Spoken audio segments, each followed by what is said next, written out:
fundamentally a new era in space flight, a new era in space exploration. We're gonna go to the moon. We're gonna have a base on the moon. We're gonna have send people to Mars, and make life planetary. And I think this day heralds a new age of space exploration.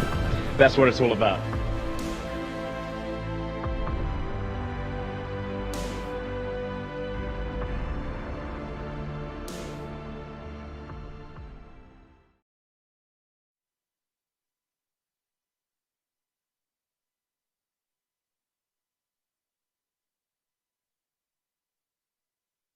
Well, hey everybody, how you going? Hopefully this is coming through nice and clear for you. Just give us a thumbs up if you can hear us okay.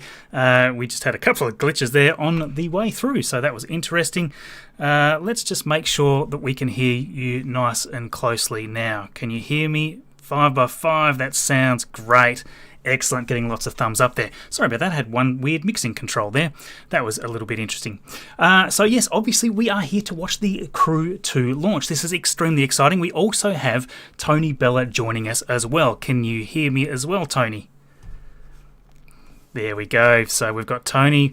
Everyone can hear Tony fine, just doing some more checks there. I can raise the volume of Tony a little bit if he's a little quiet. Let's see how we go. We'll wait for some thumbs up on that as well.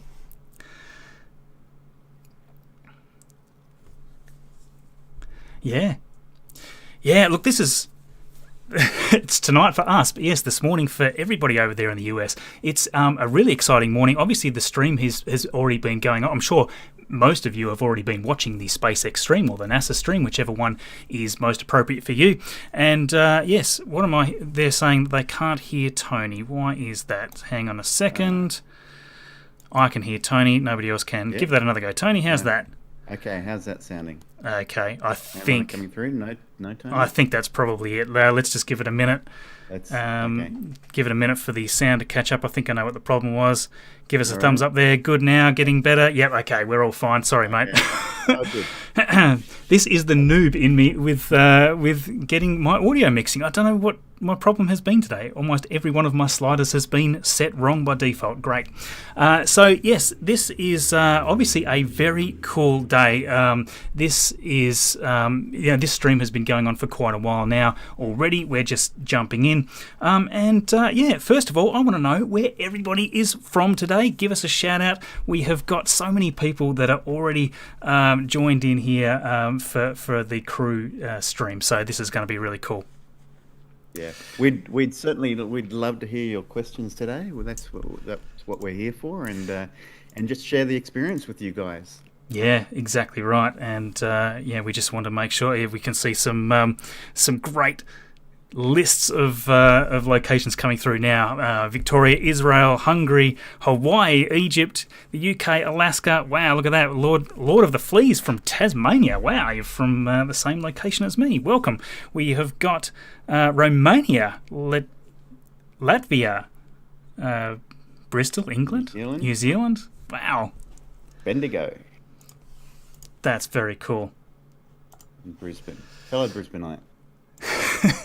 All right, so we've got the live stream here. I'm just going to turn the audio up just a little. Okay. If you want to listen to what's going on in the stream, you should be listening to the direct stream. We'll sort of turn it up as we're going here, but we might just listen in just initially here just to see what's going on currently. Obviously, the 4 astronauts are loaded up into Crew Dragon right now. We're just waiting for the final hour and 15 minutes before things count down to that launch. So yes, I'll just turn the stream up here for SpaceX a little.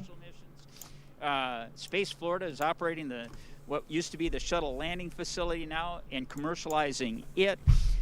We've got Exploration Park, a research and development park on NASA property outside the secure perimeter. Space Florida operates that. We got Blue Origin out there. We got more companies coming in. I mean, this is an exciting time for America's space program. Exactly. Right. No, absolutely. There's a bright future right here at Kennedy Space Center. Director Bob Cabana, thank you so much for being here with us today. Now we're going to take it back to Jesse and Hawthorne for a launch update. I have it in my script. How are we going now? Yeah. Just Thanks, waiting on Jesse to Jasmine. give a We're launch just update. T-minus 1 hour and 14 minutes from launch, and we're getting pretty excited over here.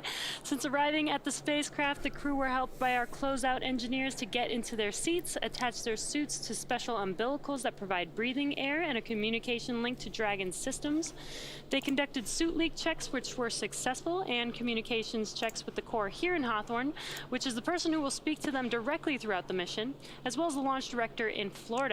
This is where they're checking their comm path through both ground stations and data tracking and data relay satellites that we'll use to talk to the crew the entire way to the station. And after those suit leak checks, the closeout team was able to seal the hatch, which also gets its own leak check. The closeout team has departed the pad, and weather operators will kick off their final check on wind speeds at the pad, which will be used during the final go, no-go for launch. Now, before we get to that final go, no-go, the various teams at both NASA and SpaceX will do an internal go poll, making sure conditions are right with the Falcon 9, the Dragon, the crew, the range, and the space station before that final go is given. Let's check back in on Houston for a status on the team supporting the space station on their readiness for launch. Courtney. Thanks, Gary. The team here in Mission Control Houston remains go for launch. All systems on board the station that are required to be healthy for this mission are continuing to look good. Before the station team is go for launch, they must verify that key systems on board the station are functioning as expected. This includes life support systems like oxygen generation, carbon dioxide removal, and the water recycling system that allows us to reuse about 90% of the water we send to station. We're also ensuring that the computers that allow us to command the station's major subsystems, essentially the station's nervous system, are functioning normally. We also work with our Russian counterparts to ensure that both methods of controlling the station's attitude are fully functional. This includes the large U.S. gyroscopes and the thrusters found on the Russian segment. Both systems play a critical role during Dragon's docking. Mission Control Houston will be closely monitoring the crew's flight and checking off milestones for most of the journey. Again, Flight Director Paul Kanya is now on console, leading flight controllers here in Houston for launch, and Flight Director Scott Stover will lead teams for docking tomorrow, expected to take place at 4:10 a.m. Central Time. The International Space Station team is ready for launch, so I'll send it back to Hawthorne. Gary? All right, thank you, Courtney. As we mentioned, the Crew 2 astronauts will spend about 6 months on the International Space Station. During this time, the Crew 1 astronauts will depart the station and return to Earth. They're set to undock from the station in the Crew Dragon Resilience on April 28th and splash down off the coast of Florida, where they'll be picked up at sea by one of SpaceX's recovery vessels. Next, SpaceX will launch Commercial Resupply Mission 22, or CRS-22, to the space station to deliver cargo and supplies to Crew 2 and the astronauts and cosmonauts aboard. It will automatically dock to IDA-3 at the Zenith port of the Harmony module. Before Crew 2 returns home, they will hand the baton to the next crew to arrive at the orbiting lab on Crew Dragon, the Crew 3 crew. That mission is targeted to launch this fall. It will carry Crew Dragon Commander Raja Chari, pilot Tom Marshburn, whom are both of NASA, mission specialist Matthias Maurer of the European Space Agency, as well as a 4th crew member who will be added soon. The Crew 3 astronauts will also complete a 6-month mission as expedition crew members aboard the space station. They will be joined there by 3 additional crewmates who will launch on a Russian Soyuz spacecraft. This will mean that 7 people will be on the space station at one time, allowing NASA to effectively double the amount of science conducted in space. This will be Chari's first trip to space, but he has more than 2,500 hours of flight time as a test pilot. The U.S. Air Force colonel is also a member of NASA's Artemis team and is eligible for assignment to a future mission. Just turn this down a little bit. Thanks so much for the super chats, guys, that are coming in there. Shadow Data, Murphy was a NASA engineer. Yeah, absolutely. Doge Democracy, 99 cents there. Thank you. Wen Hop, thank you so much for the super chat. All appreciated. So today, I mean, they're just going over some interesting future stuff right now. What I wanted to talk to you guys about and answer some of your questions, and you know, Tony, jump in whenever you want to, is just talking a little bit about this particular mission and what is going on. And I've had one question already. I've already lost it. I need to scroll up. But about why it is that they don't return this booster back to the launch site like they used to do with Crew Dragon, with the cargo Dragon, I should say, and that's an interesting one from memory. The reason for that is that they've got to take a slightly different launch profile. They need to be able to execute the abort systems and recover the astronauts safely in a number of locations throughout the launch profile. And because of that, I think from memory, some of the areas of that trajectory are a little shallower, lower in the atmosphere. So that's why the booster doesn't sort of turn around and boost back to the landing site. I think that's the only reason. It could be that Crew Dragon is just a tad heavier than the old cargo Dragons as well, but that's as far as I know what the reason is behind that. No, that sounds good to me. I was just gonna, but before we jump off, I was just gonna say though, what an amazing last 7 days this has been, as far as if you're a space enthusiast or space fan, you know. Oh, has it ever? And what a way to top it off. Should we? So what, we got 1 hour and 8 minutes before probable launch. Yeah. What an amazing way to top off this the last 7 days. And of course, I'm going back 7 days to the announcement. What was it? So, and I'm losing track too. 7 days. It was about last week this time when SpaceX were announced. Pretty much, yeah. It was the Friday from our time zone that was announced, I think. And yeah, like it has just been an extraordinary week. And of course, we've then had the Ingenuity helicopter do 2 successful flights now. Just amazing stuff that's always going on. It's so hard to keep up with, and obviously we now have this epic milestone here today. The second, I guess they'd call them the non-demo missions. So we obviously had Demo 1, Demo 2, which was very similar to these missions in that they took the Crew Dragon to the space station the first time unmanned. The second mission obviously had Bob Behnken and Doug Hurley in it, and that obviously was the second demo mission, the first manned mission with the Crew Dragon. And then we've had Crew 1. Obviously, Crew 1 is at the International Space Station right now. They've been there since November, I believe. I can't quite remember the date, but it was mid-November. And yes, that's so basically... these guys here, the 4 crew, are about to launch up and join Crew 1. So we're going to have 2 Crew Dragons docked at the space station at the same time. That's a first. We have had a cargo Dragon docked at the same time as the Crew Dragon, but it's the first time we'll have 2 Crew Dragons up there simultaneously, I believe. Is that right? Or did Bob... Actually, I can't quite remember if the Demo 2 was released. I'm pretty sure Demo 2 came back well before. Yeah. So anyway... Yeah, so you know, there's some milestones in this mission. Don't think that because this has been done once before that this is routine by any measure. This is still a very new vehicle. There's still a number of risks in flying on a new vehicle, as there is always when you go to space, regardless of whether it's a new vehicle or not. So this is going to be an exciting one to watch. Obviously, just a little over an hour from now. And we'd been discussing this earlier in the week.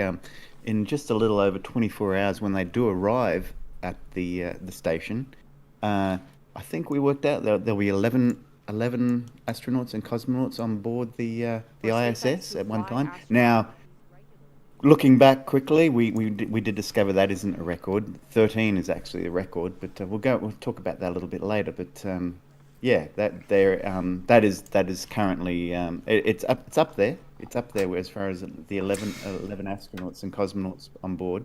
Yeah, that's exactly right. And a lot of people have been sort of saying this is going to be a record. It's not quite if you include those shuttle missions. And there's sort of some grey area in there about whether it's a record or not. And that's because some people are claiming, well, you know, when the shuttle was docked, they were technically on board the shuttle only for a short amount of time. This is a lengthy stay over several days, at least with Crew 1, Crew 2 both there together. So some people are still arguing that this is technically a record in some regard, but yes, it's certainly not the most people that have ever been on the space station at any one time. You did send me a photo, which I'll try to bring up as we're chatting, and yeah, what do we got there? So that record will only hold for I think just on maybe 4 days now, because the Crew 1 mission, Crew 1 team are scheduled to come back on the 28th of this month, and So there is I think there was a four with the delayed launch today. I think it's a 4-day, from memory, a 4-day crossover. Yeah, yeah. Look, that sounds about right. I know Crew 1 is scheduled to come back fairly soon after. Obviously, they'll all go up. It takes roughly 24 hours and a little bit more for Crew 2 to actually dock to the station. And obviously then we'll see all of those ceremonies and things take place, followed by several days before Crew 1 is due to come back. That's what we know so far. So for those people that aren't aware, this is a Falcon 9. It's the same Block 5 booster that's been flying for several years now.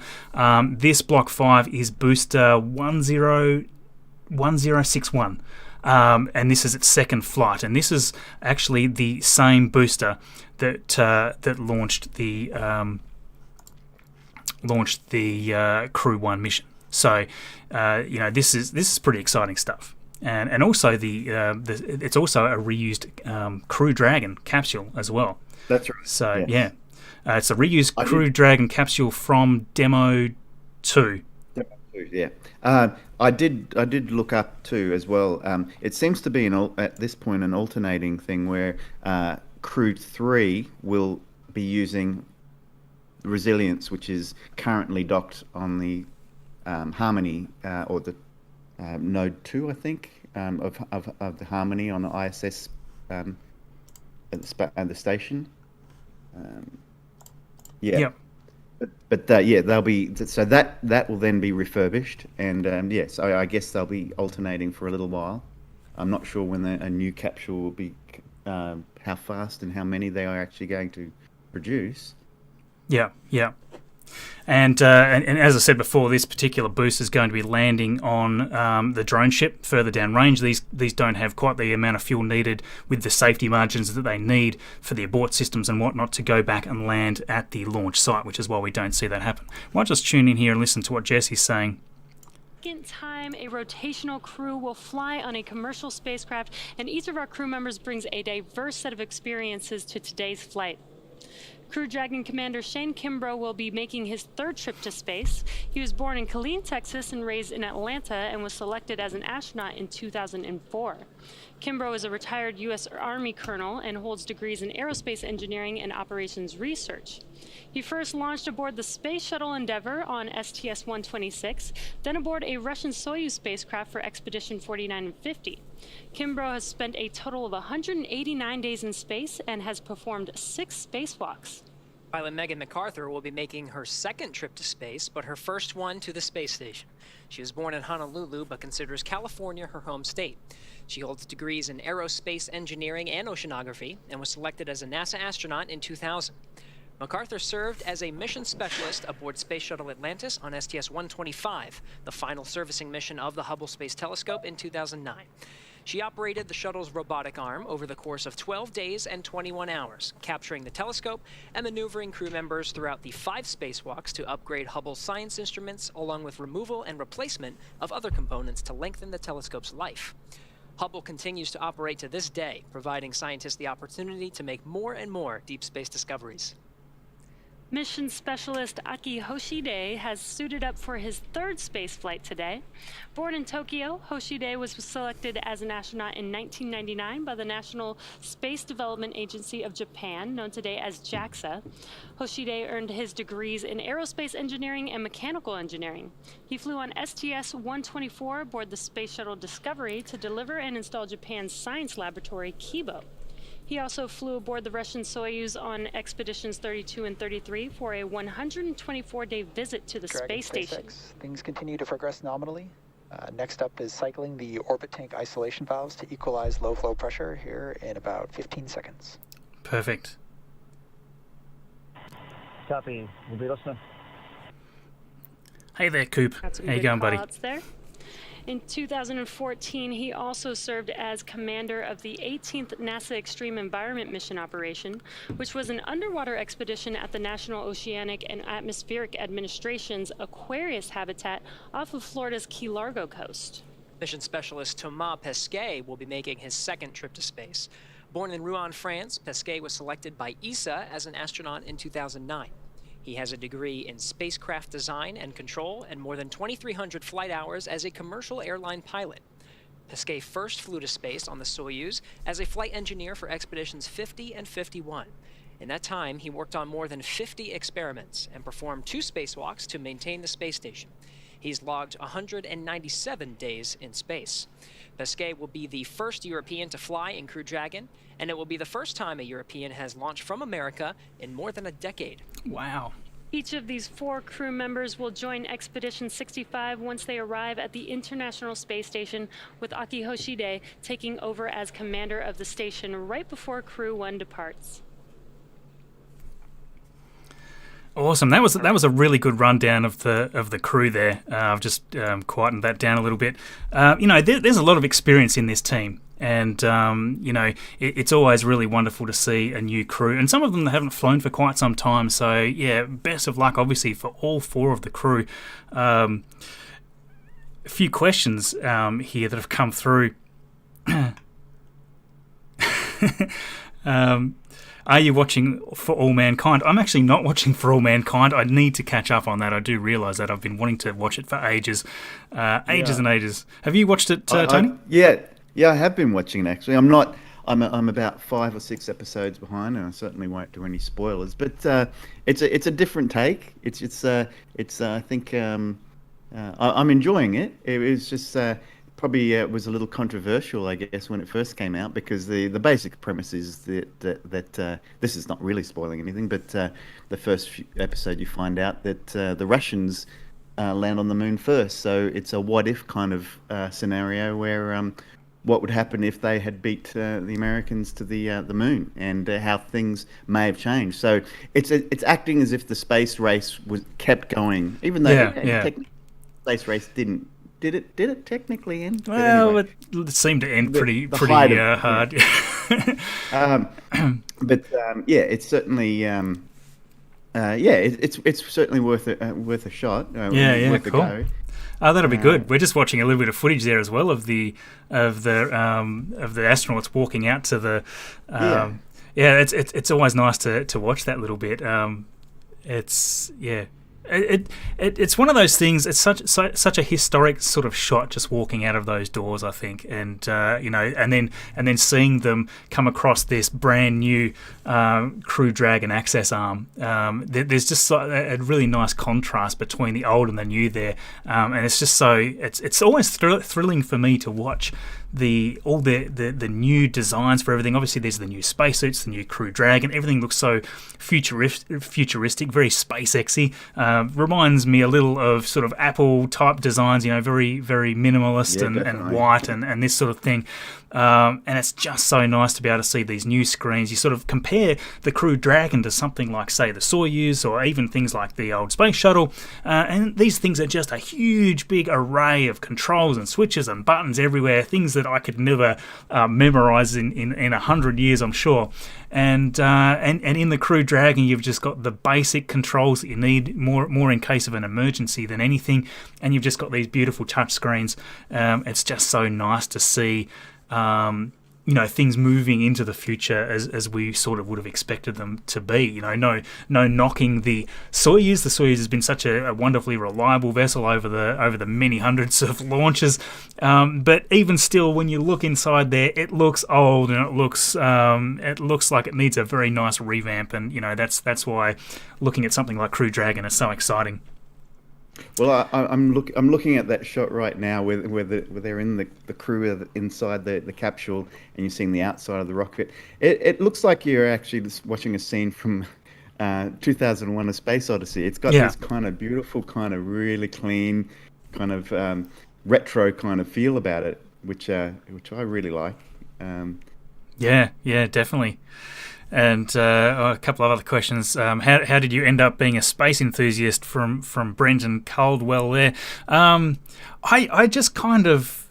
I'm pretty sure... I always loved knowing about space. I always loved the space shuttle even when I was young, but I wasn't really addicted to it probably until I had a very good dose of Kerbal Space Program, and I think that's really where a lot of my passion for keeping up with all this stuff, the understanding of it, the understanding of how orbital mechanics works, was really interesting for me. And I'm super interested to know, and we're not going to talk about Starship too much in this stream because this is all about Crew Dragon, but what I'm very interested to know about is the future moon landing mission with the human landing system, and how that is all going to work from the refueling systems and the refueling process right up through to landing on the moon and getting back. The idea, I'm assuming at this point, is that Starship would be reused. That human landing system would be reused repeatedly, and the only way you can do that is to get it to the moon and back again to be refueled in a realistic way. Now, I want to know exactly how that's going to happen because I've done all sorts of numbers and I can't make it work. So that's something we're going to talk about in a future video. But yes, I won't drone on about Starship because this is all about Crew Dragon today. I have actually got my Crew 1 shirt there, so that's a lot of fun. My basic interest has been, I think it's just been fostered by my parents. I mean, my first Lego set, this will kind of show my age a bit, but was a blue Eagle and moon landing set from the 1974.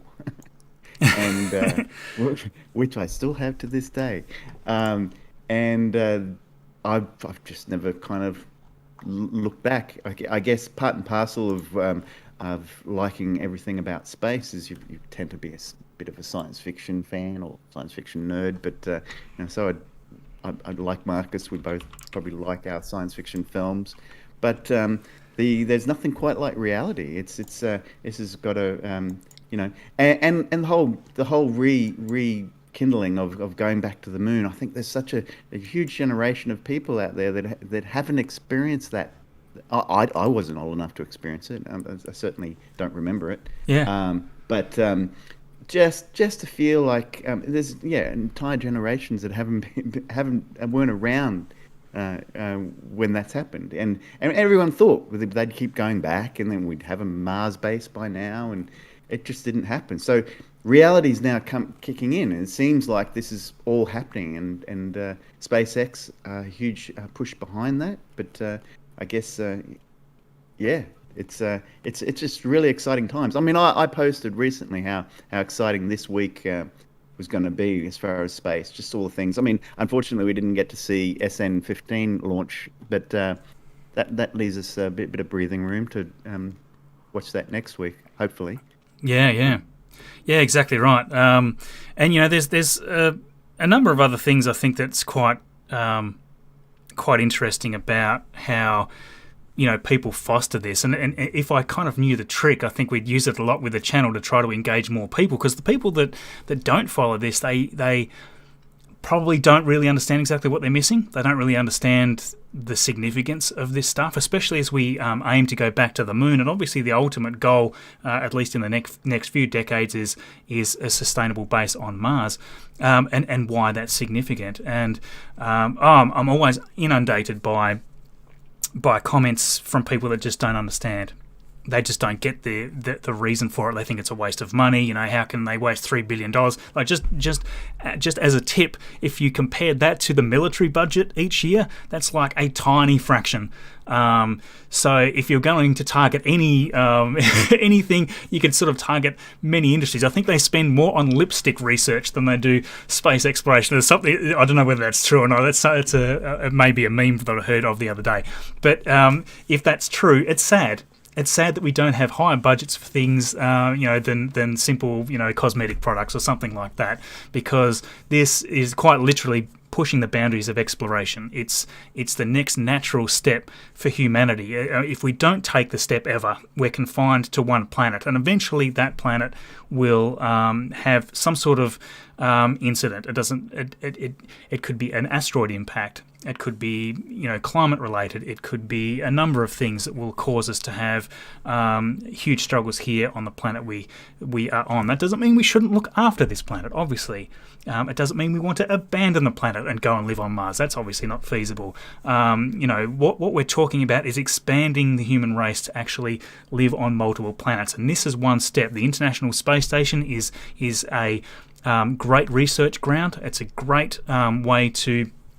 Because many people will ask me this question as well. They'll say, well, why is it that we are up on the International Space Station, we've been there for years and years, what are we actually doing up there? It's just a big waste of money. So they're doing incredibly useful research, and many of the technologies that we have right now would not exist.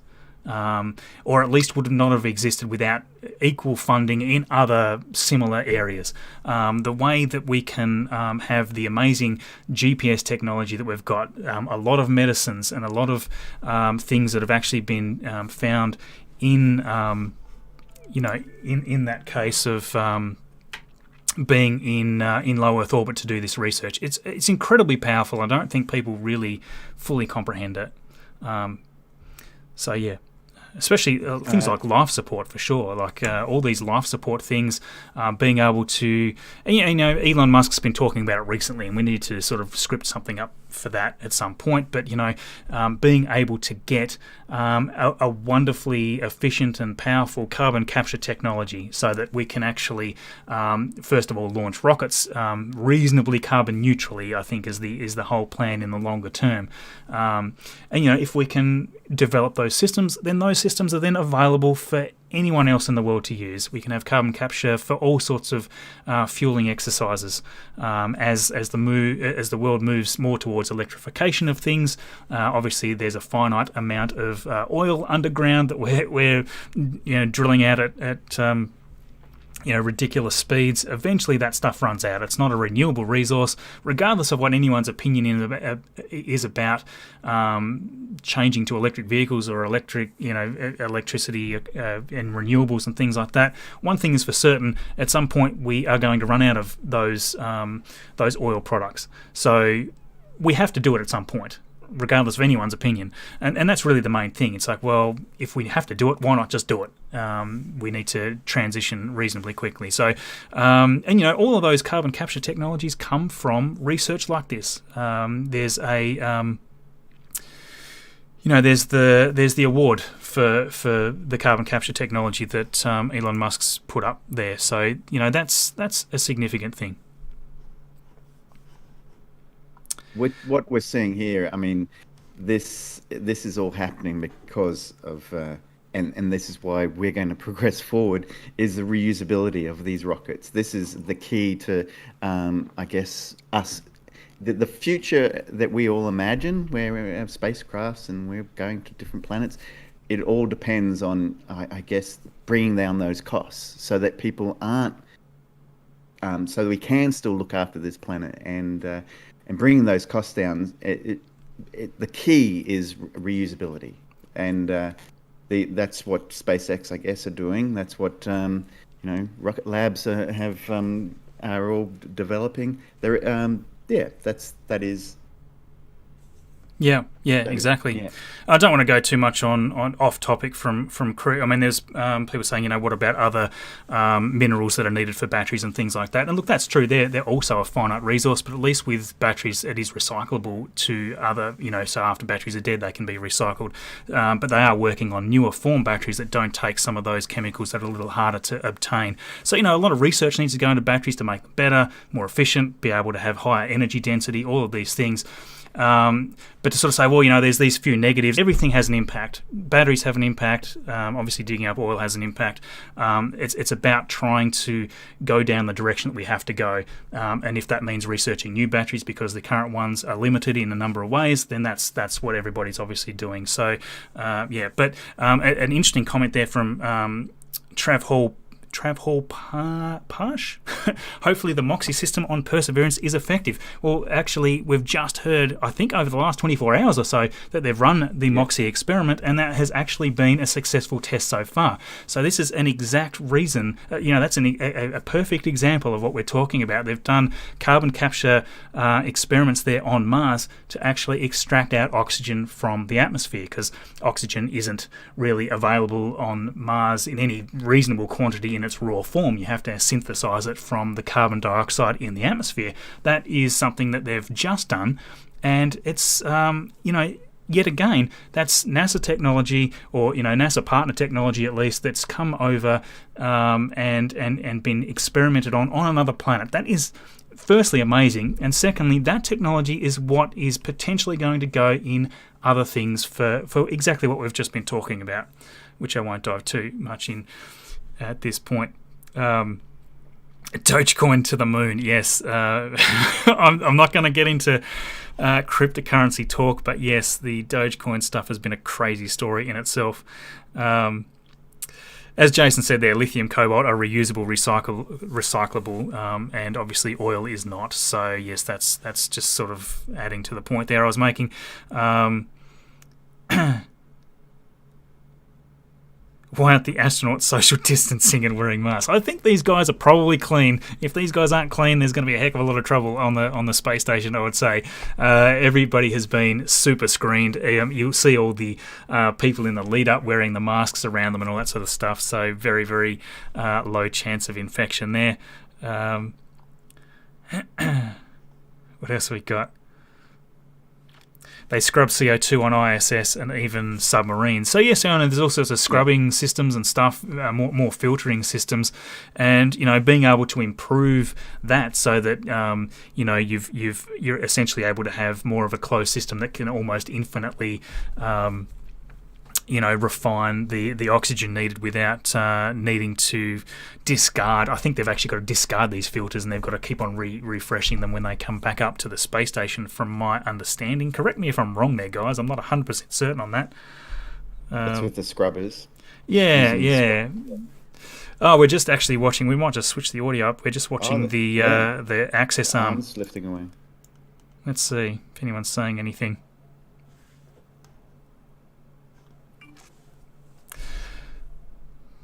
Not much going on there talk-wise, but yes, the crew access arm moves away quite slowly. Obviously, that's all done as part of the steps here. Here we go. Access arm retracting away from Crew Dragon in preparation for launch. The countdown clock continues to tick, and we're now at T-minus 42 minutes and 33 seconds. We're standing by for the completion of the crew access retraction. This is one of the last major visual milestones that we'll see in preparation for liftoff. Shortly thereafter, we should hear the call out that the launch escape system is armed, and from there, we'll hear that Falcon 9 prop load has started, which is one of my favorite milestones of the launch countdown. Definitely. We saw a beautiful shot from inside the White Room as the crew arm was moving away. There it is. That is a beautiful shot. I do love that shot. You can just barely see it in the corner now, that opening where that is where the side hatch was, where the astronauts ingress Dragon, and now you can see it continuing to swing away from the Falcon 9 rocket and Crew Dragon Endeavour in preparation for launch. That is a really cool angle. Love that shot. And Tracy, as we're watching the crew arm still retracting here, we are about to have the International Space Station fly over us, right? We are, yes. Here cool. At KSC, Kennedy Space Center, looks like in another minute, So with to the southeast. With the loading up of the Falcon 9, it's quite different to the traditional, what you're used to seeing with the Apollo missions, where the rockets would come out of the hangar and be upright on the giant crawlers. These come along and are lifted at the pad, so they come to the pad horizontally, and then the mechanism that it's attached to, which is basically it's launching I think that just drops back about 10 degrees, I think, just prior to launch, from memory. Yeah, I think that's about right from my memory too. And yeah, it's quite interesting because in the Crew Dragon launches, we have the astronauts on board before fueling even starts. And there's a number of reasons for that. It's essentially because the abort system is there. So if for some reason there is something that goes wrong, the abort system can shoot them off the pad. And that is less risky, believe it or not, than actually waiting for it to be fully fueled up and then walking along and doing the boarding process. And it's also kind of required because the pressures that they put the fuel under with the SpaceX launches are quite significant and actually requires that the fuel is actually super chilled. So if they don't launch straight away, the entire straight away on time, the entire thing has to be detanked because as the cryogenic fuels warms up just a little, it starts to gasify and the pressures build up and they have to vent it and this sort of thing. So it's incredibly important that it fuels up with the super chilled fuel and then it launches immediately. Otherwise, it just doesn't have the capability to sit there and wait for crew to come over and board up. And there was a number of queries on that particular point, I think, as Crew Dragon was going through its iterations, getting ready to obviously deliver to the International Space Station. I remember NASA were quite picky about that point, and they didn't. I don't think they liked it at first, but it seemed to grow on them over time, I think. We're just on 38 minutes before launch. Just checking some details here. So they can abort if they were to abort, they can abort right on the countdown at 0. I think. Yeah. And obviously, any time through the flight, to a degree, I think there's a few points where they're going a little too fast. But I believe it's pretty much from the entire flight they've got an abort scenario that's okay. It's actually incredibly safe compared to previous vehicles in the past as well. Obviously, there were certain scenarios where the shuttle would have been in disaster if it had to abort, or obviously if any of the tanks had an issue, or if the solid rocket boosters had an issue. There was a number of scenarios where it would not have been good for the space shuttle. So this is much safer from that point of view, right through the entire launch profile. So yeah, as you say, we're coming up to around half an hour to launch now. Oh man, I just caught up on some super chats there. Great to see you again. Wishing you and the crew too all the best from 12,000 kilometres under your feet from Sweden.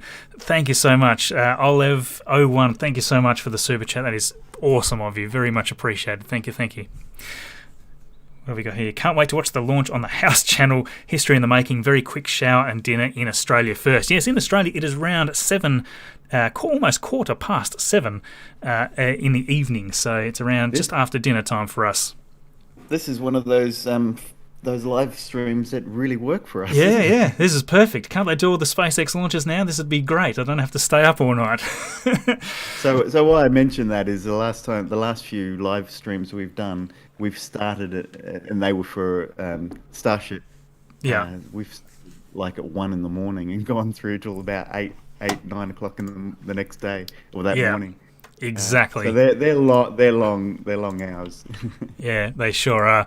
That's absolutely right. Now, I just wanted to bring something up here just to check. So I'm just reading through a few of the questions. Let's just have a look here for a minute. So, I just wanted to do a little shout out because let me just bring up my. So last time we did, I'll probably try and do that this time around. We had a map of the world, and I did a little graphic showing where everyone was a few days after the live stream we did, showing where everyone was while they were watching the foggy launch of than 11. But anyway, that people seem to like that idea, and so I will towards the end. I'll ask again where everyone's from. So I actually had to physically go through and read through the hundreds of emails or messages to actually pinpoint where everyone was from.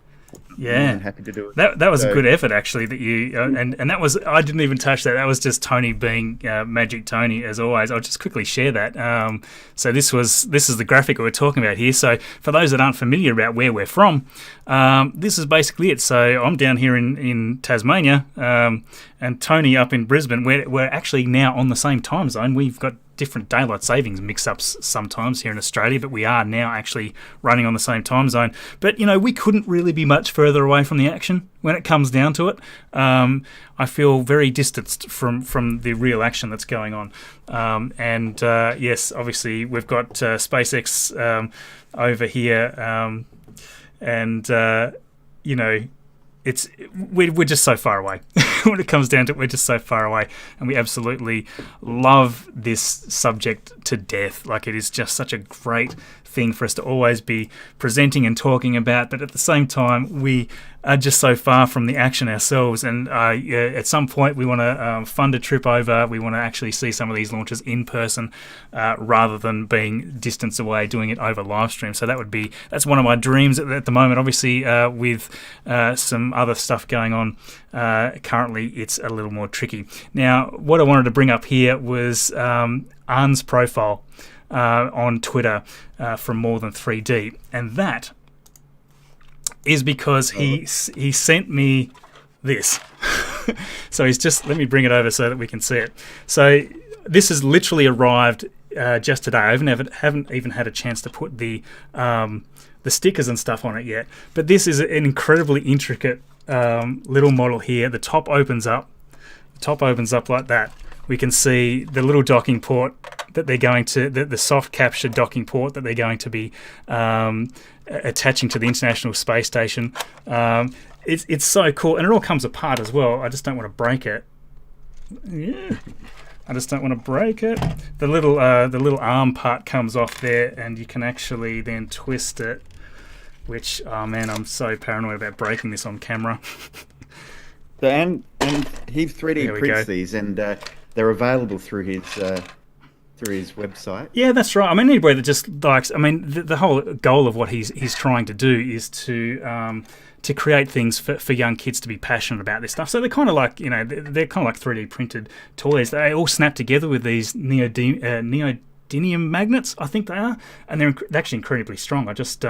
I almost struggled to get that off there then. So, this all comes apart. You can open up the crew, the heat shield here, and you've got, little extra astronauts and things.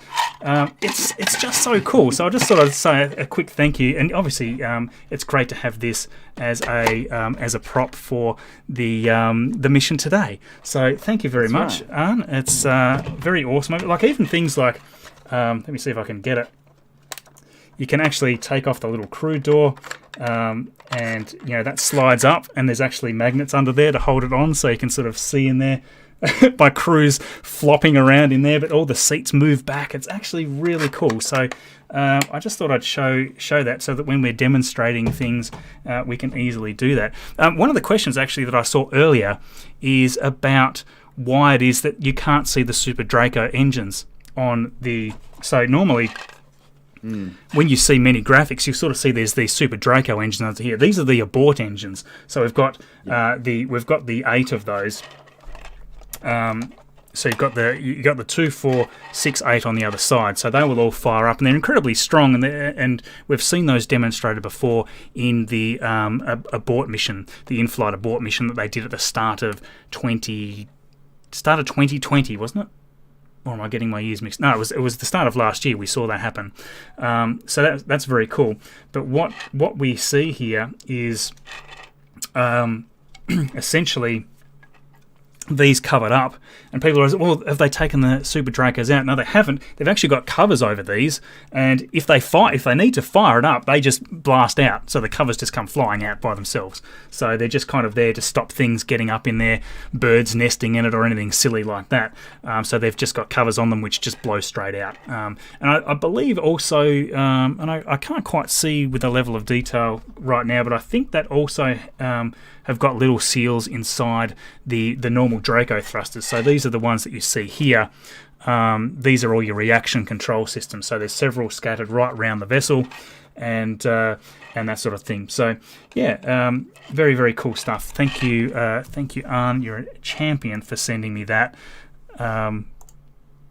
Very, very good of you. So even if you just follow and enjoy the work that he's doing, he does video work as well. A great person to support. Thank you, Arne, for sending us this. This is really, really cool.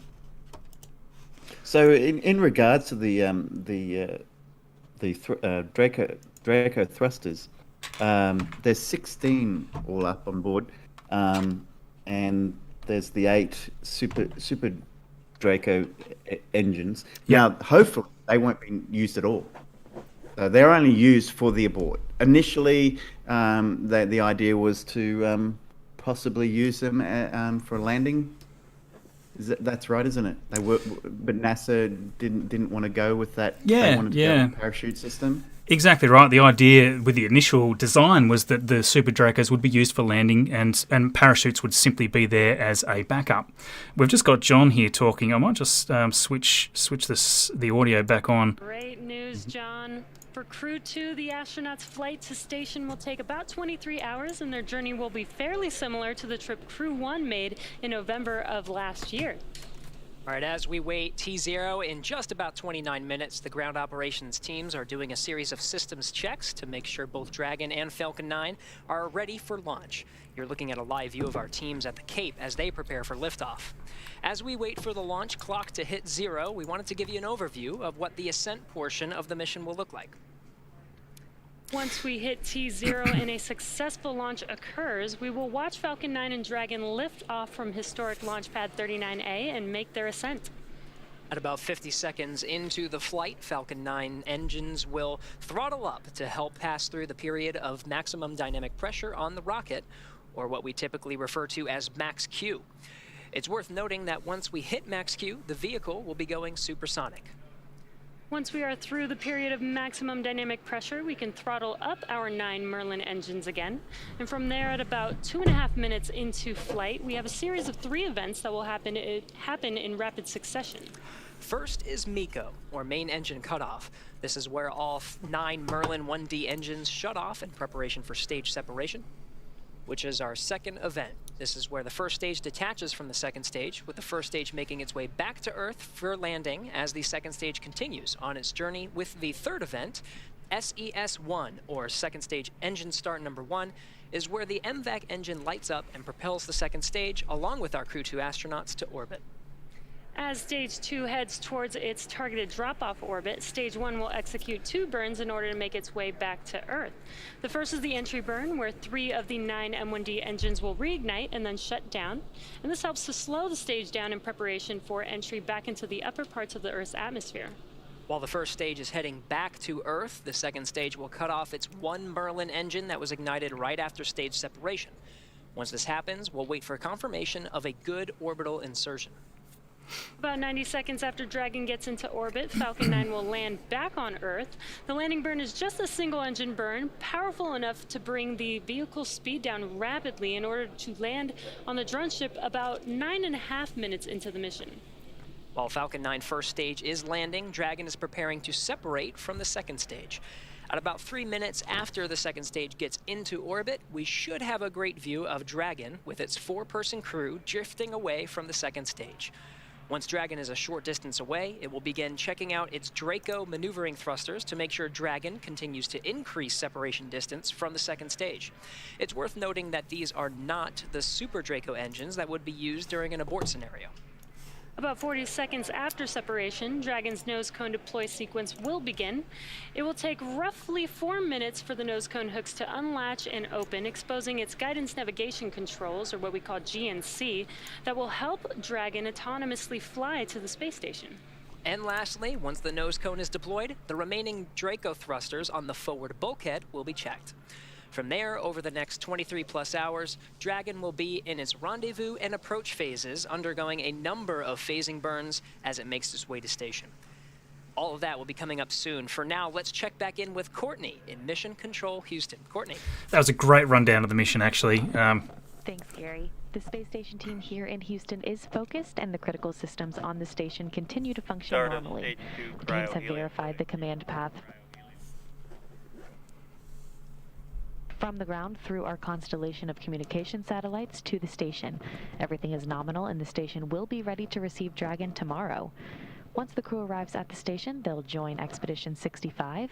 While on board, their official designation will be flight engineers, except for JAXA's Aki Hoshide, who will take command of the space station from NASA's Shannon Walker, just before Crew 1 comes home. He'll be the station commander until the fall, when he'll hand the reins to European Space Agency Thomas Pesquet for the final part of their mission. Flight Director Paul Kanya is on console now, leading flight controllers in Houston for launch, and Flight Director Scott Stover will lead teams for docking tomorrow. Just a reminder that a launch today will take about 23.5 hours to get to station, with a docking to the Node 2 forward port scheduled tomorrow at 4:10 a.m. Central. Once Dragon is docked to the station, the team here in Houston will assist Dragon and space station astronauts with leak checks, as they will work to open hatches on both Dragon and the inside of the station's pressurized mating adapter. We expect hatch open to take place approximately 2 hours after docking. That's it for us here in Mission Control Houston. I'll send it back over to the team in Florida. Marie? All right, thanks, Courtney. You are looking live at the Falcon 9 rocket and SpaceX Crew Dragon. Yeah, so there we go. That's a great rundown of the mission that we're going to be seeing. Obviously, we're not going to be live streaming for 23 hours. That's going to be progressing throughout the next, the next day to get up to the space station. There's going to be a docking procedure which we're all going to be watching. That's going to be really exciting too. I saw a super chat come through before from Lee Gray. Hey Marcus, love your work as always. Did you receive a new drink coaster this week? Lee, I messaged you, I think, on Twitter. I tried to find an older account that we'd messaged through in the past. I have received it. It is right here. Thank you so much. I have been meaning to get back to. Let me see if I can just get that focused. This is a drink coaster that is actually a drink coaster. So there's actually a solid perspex side to that. So yes, I did receive it. Thank you very much. These are the grid fins, obviously, that are on the booster, the booster that we're seeing right now. So 4 of those open up, and they will help to guide the vessel down. Thank you so much, Lee, for the super chat and the coaster. I did receive it. Check your Twitter messages, mate. Hopefully you'll see it there. I got a little mini one as well somewhere. I can't quite spot that right now, but yes, I had it on hand in case you showed up at some point. Thank you so much. Another super chat as well from Nahik. Thank you so much. Appreciated. Gregor as well. Thank you so much, mate. That's awesome of you. So another question here. Tony and SpaceX are quite quiet compared to Marcus. That is probably because I am maybe do I'm another just sound check. How's that sound? Well, I can hear you perfectly fine now. SpaceX. Let me just quickly bring up. I love camping. That does sound like it. So would that's be the a little SpaceX crowded stream up there. volume. Yeah, you counted 11 people on board the station, 9 of them in the U.S. segment. We've got quarters, which are basically. I'll just see if I can boost this. It's just a little. Commanders of the Dragon sleeping in their vehicles. That leaves 3 people needing a place to sleep. There we go. That's Suichi, That's about as Jim, high as I can make it, I and think. Victor. They'll be in the Jim, the Columbus, and the airlock, respectively. So you could say. Cool. All right. So yes, they're talking about certain components of it. So yes, I want some questions from you guys. What would you like to know more of about this upcoming mission? Is there anything specifically that they haven't mentioned on the live stream? Obviously, many people can be listening to the live stream at the same time as listening to me. If there's something that you're interested in that maybe they haven't talked about, or maybe they've already covered and you've missed it, let me know. Let me and Tony know. I think it's really quite awesome to see the reuse. And that's something that SpaceX had NASA had said, we're not going to reuse these. SpaceX, you need to make a new booster and a new Crew Dragon for every one of these crewed flights. I was like, okay, we'll do that. That's no problem. And then, obviously it's going to cost you more to make a brand new for each one. So the budget increase was there. It was necessary. And then fairly shortly after, we found out that it was actually going to be a reused booster. And also a reused capsule as well here for the Crew 2 mission, which I think surprised everybody. They certainly thought, well, it was probably a little bit... it was probably an obvious choice to at some point reuse the boosters as they, they've shown themselves to be extremely reliable at this point. They've only lost a few on landings over the last year or so, and that's the landings really don't even matter in terms of reuse. It's just that the ascent profiles are all fine. So that seemed obvious that at some point that would happen, but. More interestingly, the capsules themselves, it was always assumed that they would just refit them to be cargo vessels after the very first mission. So I found that quite interesting. So as far as I'm aware, the drone ship is out there in the Atlantic, ready to act as the landing platform for the Falcon 9 when it should come back down. It's Of Course I Still Love You is the name of the drone ship. It was actually, I thought it was a little bit sad that they gave up on the Starlink capture system for the fairing, with Mystery and Mischief both being now retired from SpaceX. So they obviously the costs there were outweighed the capturing of the fairings. Yeah, that's right. Likewise, I was a little disappointed that they sort of gave up on the idea, but in the end, it was sort of like, well, they'd sort of weatherproofed them enough, I think, to get away with just scooping them out of the ocean because they had so many that they needed to bring back.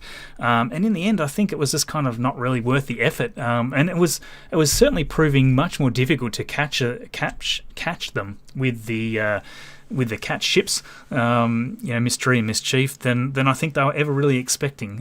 It seemed like something that should be fairly plausible to do. They only really caught a few of them. So, yeah, we're just coming down under 20 minutes now, 18 minutes countdown. Everything's still looking good, I believe.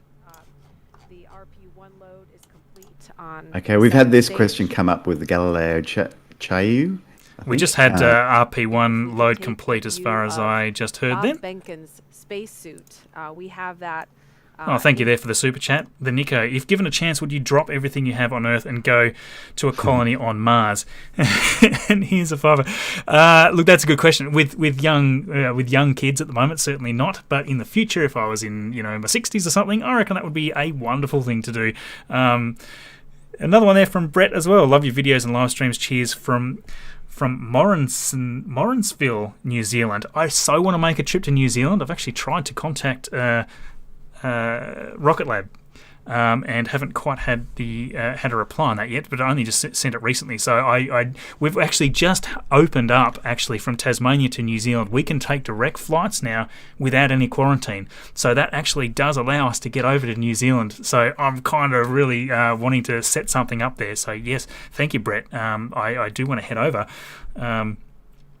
For many people that may not realise that through this whole year of COVID, Australia has pretty much remained an isolated island. Except under extreme circumstances, we can't travel overseas, and foreigners can't come or cannot come to Australia unless you go through a quarantine process. The planes just aren't coming here. Yeah, I mean, we've been. I think that's why we've been a little luckier than some of the countries, because we are essentially quite isolated by a massive ocean. So, yes, I mean that's lucky for us, I guess, but it's at the same way. It's been extremely hard for us to even attempt to get out of the country, even out the state. In some cases, I'm in a small state of Tasmania, so we've been locked down very heavily as well. Fared very well because of it, but yes. There was a quick question before. It's come up several times by Galileo Chow. I think I'm probably butchering his name, but he has asked several times. But I'll quickly answer it. What's your favourite human spacecraft? And for me, Apollo. The Apollo missions were, and the Apollo spacecrafts were probably my personal favourite. Quickly, I 100% agree. I mean, obviously, the future will be Starship if it does all the things it's destined to do at this stage. But yes, Apollo for me, absolutely. I mean, the fact that we were able to get with the technology that we had at the time to be able to land on the moon and return flawlessly in the majority of those missions, with the exception, obviously, of Apollo 13. I find that astounding even today. It's so frustrating to me that we haven't made it back there in almost 50 years. I think the last mission was 49 years something or other ago. That to me has been incredibly frustrating, and it's so exciting to see SpaceX now taking the lead in that for the upcoming mission. It's often been said that your mobile phone has more computer power than an Apollo spacecraft, but I can tell you now, there's no way I'd be going to the moon with a mobile phone doing all my functioning of the spacecraft. They were pretty heavy duty. They're pretty intricate as far as how they worked and functioned. So it was they were pretty amazing crafts for the time. Okay, I've got a bit of a surprise here. We've actually got for those of you that saw the thumbnail coming in, that was a wonderful shot from Greg Scott. You see his logo in the bottom of that thumbnail there. He's down there on site at the moment, about to watch the liftoff of this. We've actually got him here, I believe. Let's see if we can get him on voice chat. 1 second. Hi, Greg. Can you hear us? Let's see. Do we have Greg? Yes, I'm here. Hey, Greg. Hi, Greg. So, Greg Scott, absolute champion down there on site. Tell us what you are seeing right now.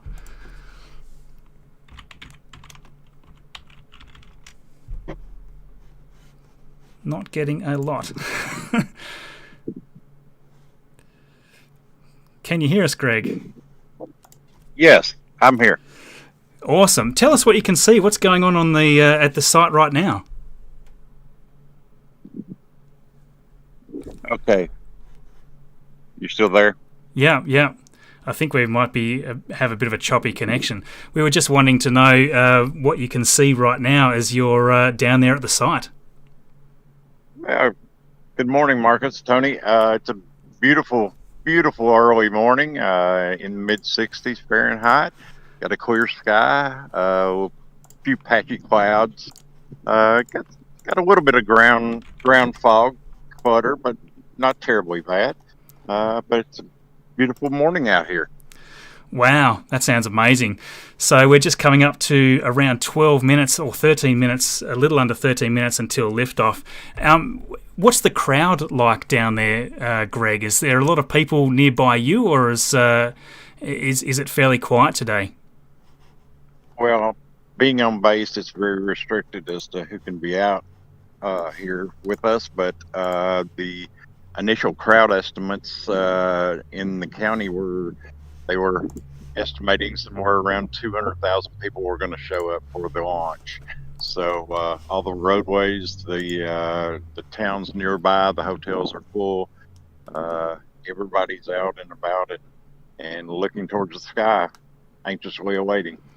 Wow. We're just along with the live stream up in the top corner, we're just showing some of the photos that you've got on Twitter there. If you're not following Greg Scott, you're totally missing out, because the shots that you're always down there grabbing at the site, Greg, they're always incredible. And I think the one I used for the thumbnail here was this one. Just beautiful clear shots that you're always able to grab. I'm always just so envious of the talent that you've got there to be able to pick all of these up. You had good weather too, by the looks of it. It was a beautiful day yesterday. We spent about 3 or 4 hours out on site at the pad, and just absolutely perfect. And we're hoping for the same today. We've got a little bit of wind blowing, but I don't think it'll be a problem in the end. I'm just curious. Is it what time sunrise there? 5:40 a.m. So we should get a nice kind of light shot as it's lifting into the sky, or it'll still be dark. It's still pitch black dark at this point. We've been out here since about 2:30 or 3, so we're a little blurry-eyed anyway. I'm always amazed. Like this is the shot I've just got up here is the it's like a demo, like a model capsule that sits out the front of the vehicle assembly building there. It's a beautiful shot every time you get it. That is life's like it is the exact same size as Crew Dragon. Is that right, or is it scaled down a little bit? No, it is for full size mock up. It's absolutely amazing to just walk up and look in it and touch it. It's exact replica, so it's really cool thing to look at. And, that's right beside the VAB there at the press side. Yeah, right. Really impressive. Really impressive photos. I love them. I just love this one here of the crew access arm as well. From that back side, and again we can see the booster there. It's pretty dirty because it's already had the first flight. Let's go back up to that one there. It's already had the first flight, so we can see that it's a little sooty. Certainly not as much as some of the record breakers, but we can certainly see the evidence there that this one has been flown before. So yeah, very exciting to see this one fly a second time with crew for the first ever time that the crew capsule's been reused, which is going to be a lot of fun. Cool. All right. Yeah, so that's very exciting with this launch, being the crew capsule has been used before, as well as the booster was used before. So this will be the first time that has happened. So that's created a lot of excitement down here. Yeah. The photo that you had back there with looking back towards the rocket, there 8 minutes to go, sorry, is that the famous spot where you'd see the Apollo missions lift off and you saw all the crowds along the bank there watching the rocket lift? Yes, it is. Right. Before 9/11 and COVID became an issue, a lot more people were allowed on base and at the sites to watch from a good close distance, but both those have curtailed the crowds, so most of the crowds are about 10 miles away over on the mainland, which is still an awesome shot. It's one of those things that's very hard to describe. There's a sense of adrenaline that runs through you, and you can feel the shock waves coming across the water and pounding in your chest, and watching that thing go up with knowing there's 4 crew members aboard is it's something that has to be experienced. You can't describe it to anybody. Wow. I can't even really comprehend even being down there on site, because I've never been there myself in person. I've seen it many times, but never been there in person. So I will make it one day. I'm just seeing have an open invitation, Mark. Yeah. Well, as soon as we can get over there, that would be great. I'm just seeing the crew. They're all holding hands, and they're all just very excited there. It's we've got set just over 7 minutes to go. Yeah. Now, yeah. Did you want to? Were you planning, Greg, to watch through the launch with us here, or do you need to go and take photos and things? What's your plan? Yeah, I've got my camera set up right here in front of me, and I've got to get off here pretty quick and get everything ready to go to start taking shots. Sure thing. Well, it's awesome having you here. Thanks for jumping in. And yes, if you are not following Greg Scott there, guys and girls, do so, because it's awesome seeing the material there from Greg. We'll let you go, Greg, and take some awesome shots of the launch. We look forward to seeing them on Twitter later on. All right, sounds good. Thanks, Greg. Tony. Thanks. Thanks for joining us. Bye. It's fantastic. That was really cool. Happy to have had Greg on there. Has a lot of fun. I was fortunate enough to have been there 25 years ago for the 25th anniversary of the Apollo 11 mission, but unfortunately I didn't get to catch a shuttle launch. I just should have timed that a little bit better. But yeah. All right, so we might just boost up the SpaceX stream. We're down almost under 5 minutes. Let's see what's going on. And from there, the Falcon 9 propellant tanks will pressurize for strong back retract. That'll be another visual milestone. The clamps just below the Dragon's unpressurized trunk will open, and the strong back will tilt back just 2 degrees. Then right after liftoff, back to 45 degrees. Again, RP1 kerosene, both on the first and second stages. Liquid oxygen continues to flow through on the first and second stages. That very densified, very cold liquid oxygen. Dragon has transitioned to configure for terminal count. Awesome. This is looking really good. 9 propellant tanks are pressurizing for strong back retract. What was the last word on weather? All right, I actually John, missed good it. calls and right on time. Dragon is now on internal power. Okay, next major event coming up is going to be opening the clamp arms around the second stage in preparation for retracting the strong back away from the vehicle to get ready for liftoff. Strong back is retracting. We heard the call out. Strong back is beginning to retract. We're into the automated sequence. We should see the clamp arms that are just visible there around the top of the second stage begin to open up. Yes, come on. Once they are open, then the strong back will begin to move away from the Falcon 9. There they go. They're opening up now.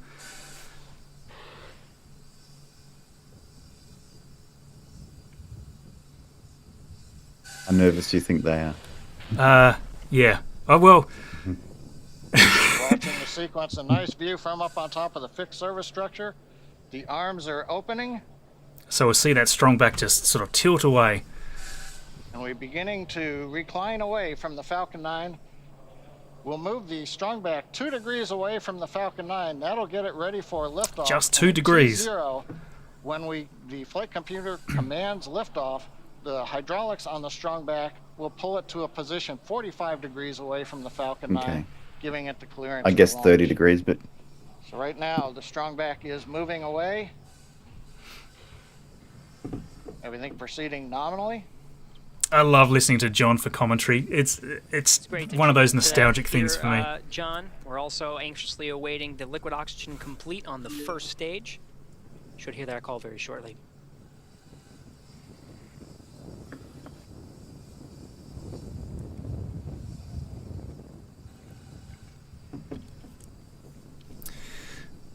It's coming up to 2.5 minutes. Transitioned to terminal count and is on internal power. Stage 1 LOX load is complete. Kick the tires and light the fires. Okay, we've heard the call out. Stage 1 LOX load is complete. We're loading liquid oxygen on the second stage for about another 30 seconds or so. Once we get the liquid oxygen load complete on the second stage, the propellant line that runs up the side of the strong back that carries liquid oxygen will vent that line down to make sure there's no liquid in it when we get to liftoff. When we do that, we open up valves on the strong back, and as Kate and Marie were talking earlier, when we vent off that very cold gaseous oxygen, it'll merge with the warm, humid Florida air, and you'll get a large white plume of condensation off of the back of the strong back. That'll be normal, coming about a minute and a half before launch. Everything continuing to look good. Stage 2 LOX load is complete. Come on. Dragon is in auto idle. All right, with that, the Falcon 9 is fully fueled. We have fuel on both the first and second stages, and both stages are filled with liquid oxygen.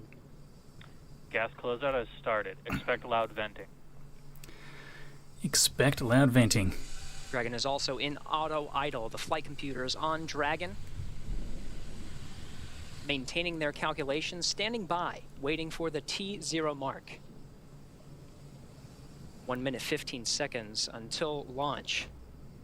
The 1 minute mark, Dragon will transition to countdown, and the flight termination system will arm the computers on Falcon 9.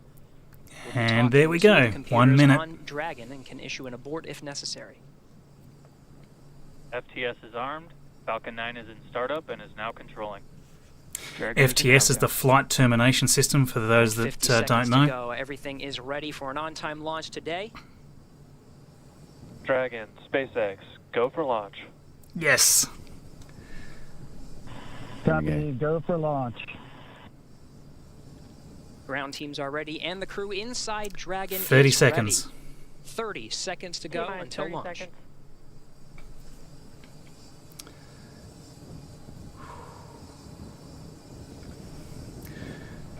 Good luck, Crew 2. We are all here watching. Godspeed. T-minus 15 seconds. 10, 9, 8, 7, 6, 5, 4, 3, 2, 1, 0. Yes! We are off! Go, go, go, go, go. Clear the tower. Once again, 4 astronauts from 3 countries on Crew 2, now making their way to the one and only International Space Station. Vehicle is pitching downrange. 9 Merlin engines on the first stage, providing 1.7 million pounds of thrust. Hearing good calls on first stage performance so far. Wow, that's a great shot. Yeah. Look at that, already 2 kilometers. Seconds into the second rotational crew mission on board Dragon and Falcon 9. Falcon 9 will be throttling down the 9 Merlin engines shortly here in preparation for maximum dynamic pressure. And there's that call out for the throttle down. Maximum dynamic pressure, or max Q, is the largest structural load that the vehicle sees throughout ascent. So throttling down does Mach 1. Throttling down helps us pass through this period, which should be coming here shortly. Max Q. Yes. It's always great to get past max Q. Through max Q. Stage 1, throttle up. And 1 Bravo. Copy, 1 Bravo. Yes. All right, 1 Bravo is the second abort mode on the first stage.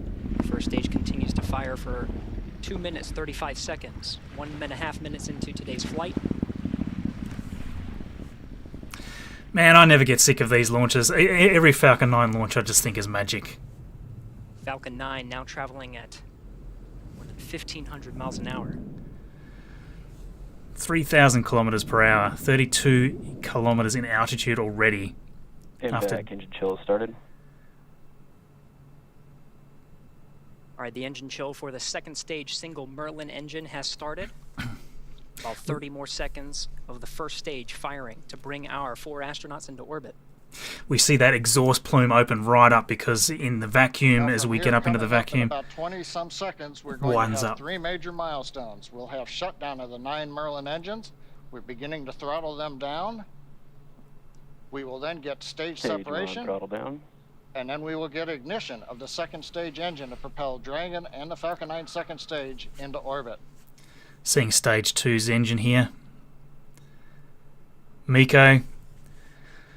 Stage set. 2 Alpha. And there we go. Yes. There's a nice clean separation as well. Clean ignition.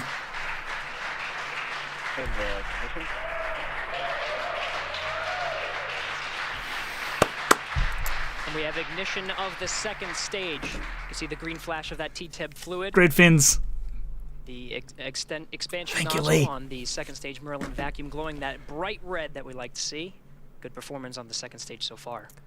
And the booster there's lit up beautifully too. We saw the exhaust of the second stage engine streaming past the first stage as the grid fins are coming out. We also briefly had a view of the lights of Central Florida in the background.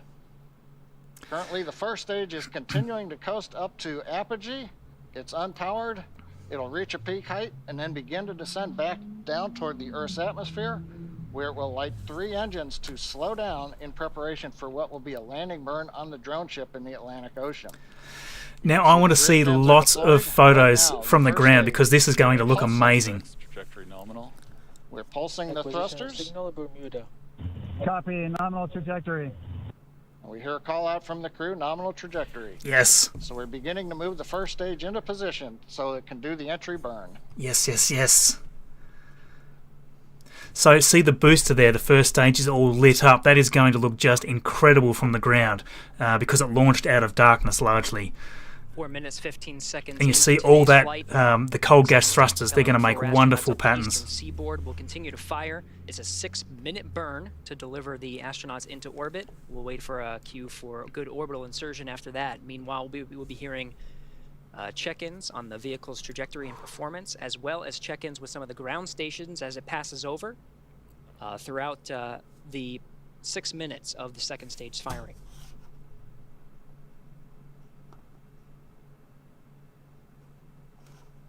Dragon SpaceX trajectory nominal. That shot of the first stage is just magic. Copy, nominal trajectory. Excellent.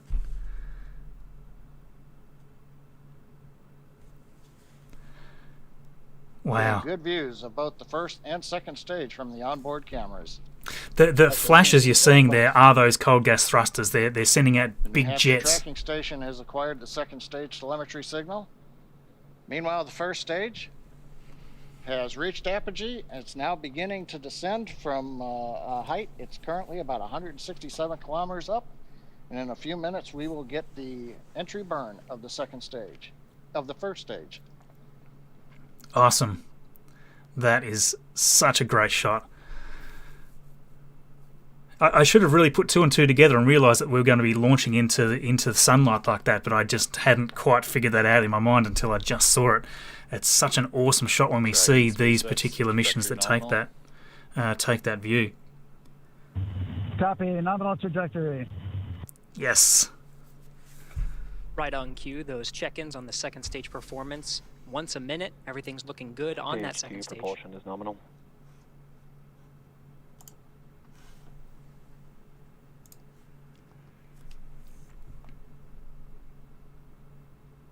Stage 2 continues to climb.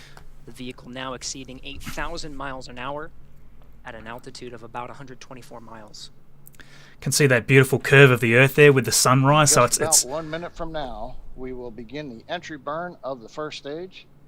That'll consist of lighting the center engine, and then shortly afterwards, 2 more engines for a 3-engine burn to slow down the first stage in preparation for entering the Earth's atmosphere. Wow, look at that. So, you know, the sun has risen at 199 kilometres in altitude, but it is almost pitch black dark on the ground. That's why this is such an amazing view from the ground. Copy, nominal trajectory. Another check-in, and the crew confirming they're hearing the same thing. The vehicle about to exceed about 10,000 miles per hour.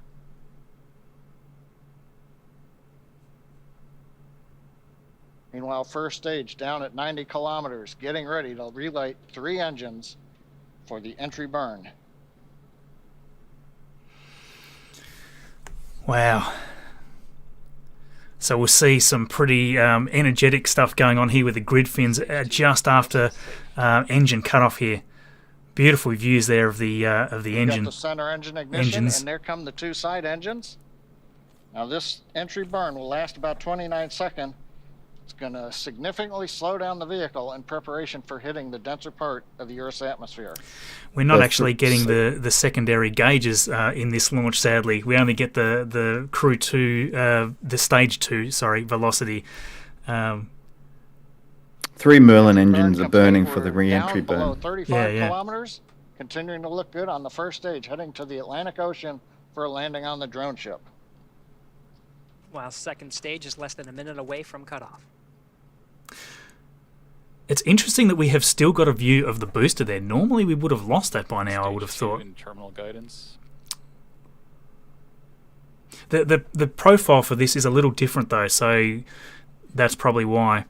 It hasn't quite hit the denser part of the atmosphere yet. In about 30 seconds, Copy, Shannon. should begin the landing burn. Called out at the back end of stage 2, a few seconds until cutoff. That's first stage. Ah, yeah, there we go. Just There lost we go. downlink there.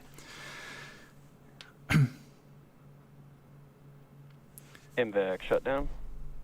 And there we go. Stage 2 shut down. Landing burn starting now. SpaceX launch escape Yep. system disarmed. Launch escape system Launch disarmed. System disarmed. Copy. Dragon SpaceX nominal orbit insertion. Yes. Oh, here we go. Landing burn. Copy. Oh, we only saw a glimpse of it. Right, the Falcon 9 second stage has done its job, delivering Yes. our 4 crew into orbit. We're cheering second stage, also first stage, I think. We're waiting to get a video There we signal go. back Yes, from they've got the drone first stage ship. as well. Of course, I still love you. Oh, And the view from the onboard camera, we saw it just briefly. It looks like first stage on Very the drone briefly. ship. Getting it's there. views of It's the on there. Dragon trunk. It is there, yeah. So Yeah. the first stage is on the drone ship, successfully landed, and more importantly, second stage is in a nominal orbit with the Dragon spacecraft getting ready for some important events coming up, Gary. That's right. Awesome. About 2 more minutes. Ah, that's great. Dragon and the second It's stage great of news. the Falcon 9 will be in a coast phase. It'll take that long until the spacecraft separates from the Falcon 9. Of course, both now in a nominal orbit. It's great to see some of the views of the Earth as it passes by over the North Atlantic Ocean.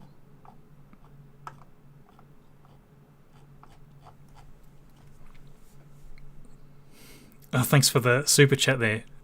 Dear Launch America, thanks for using half the screen for your logo. I did have that thought in the back of my head before.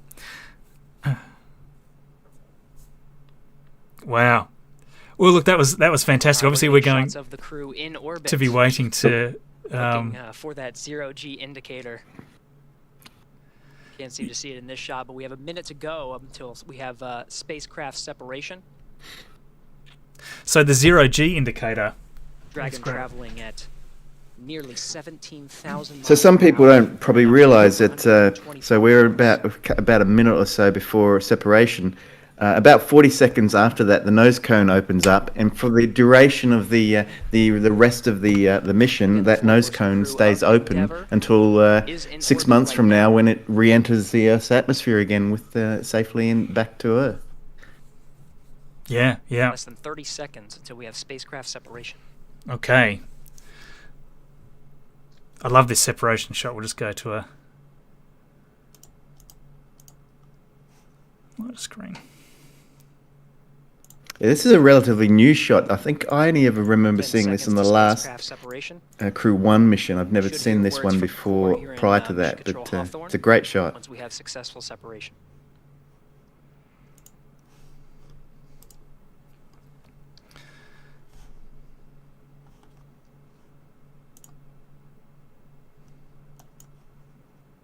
There we go.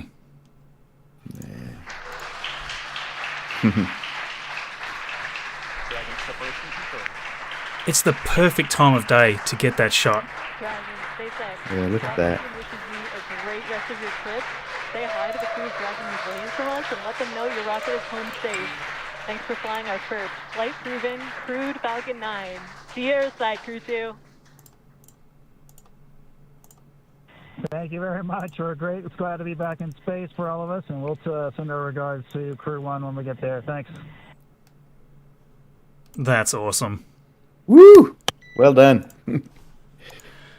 I'm so excited about that. I was, with any of these crew missions, there's just a little bit of nervousness around them. Both inside the cabin, seeing the excitement of our 4-person crew inside Endeavour, and watching Endeavour drift away from the camera on the second stage. as the Earth passes by on an orbital sunrise. Look at that, stretching out. How exciting is that? That'd be great. You know, there's plenty of room in the Crew Dragon. What's the 0G indicator? I can see it there. If the question was if you're go to open visors, you are go to open visors at this time. Awesome. Copy and work, thanks. What's our 0G indicator, Tony? Have you seen the info? No, I'm probably looking at a smaller screen. I haven't got it up. Crew is in orbit, traveling at nearly 17,000 miles an hour. I can't.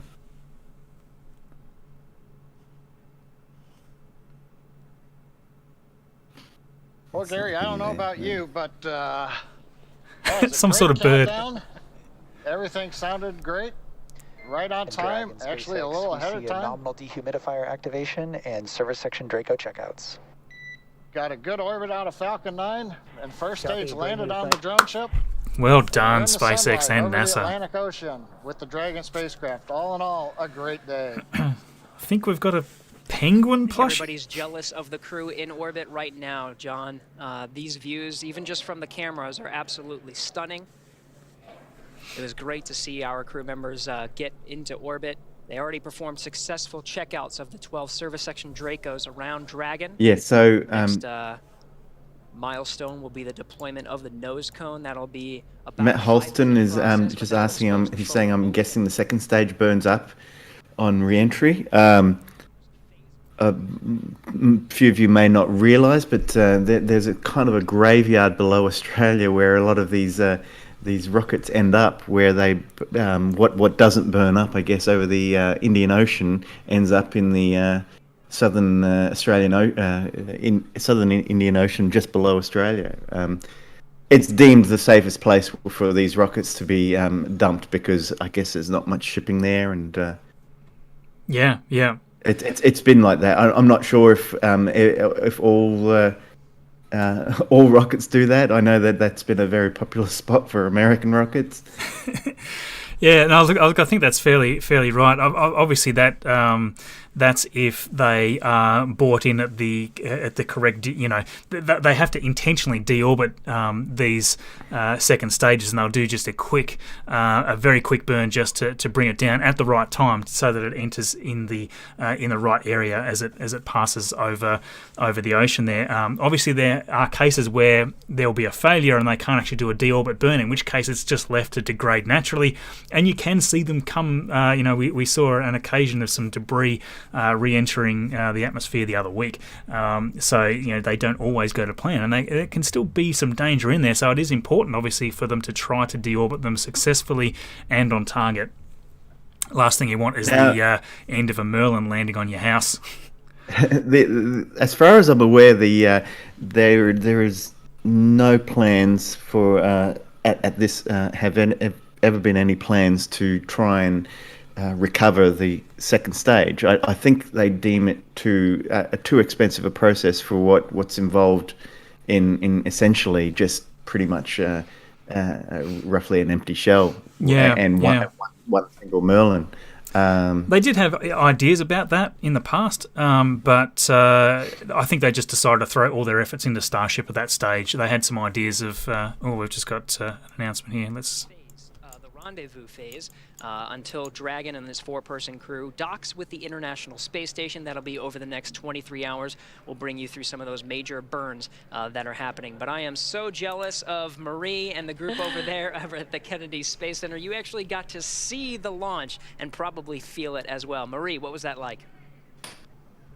Oh, it was just spectacular, and the sun hasn't come up yet here in Florida, but we were able to just turn around and see the launch right behind us, and it lit up the sky, just absolutely breathtaking. So Minecraft Enchanter was just is asking what's the name of the ship. It's Endeavour.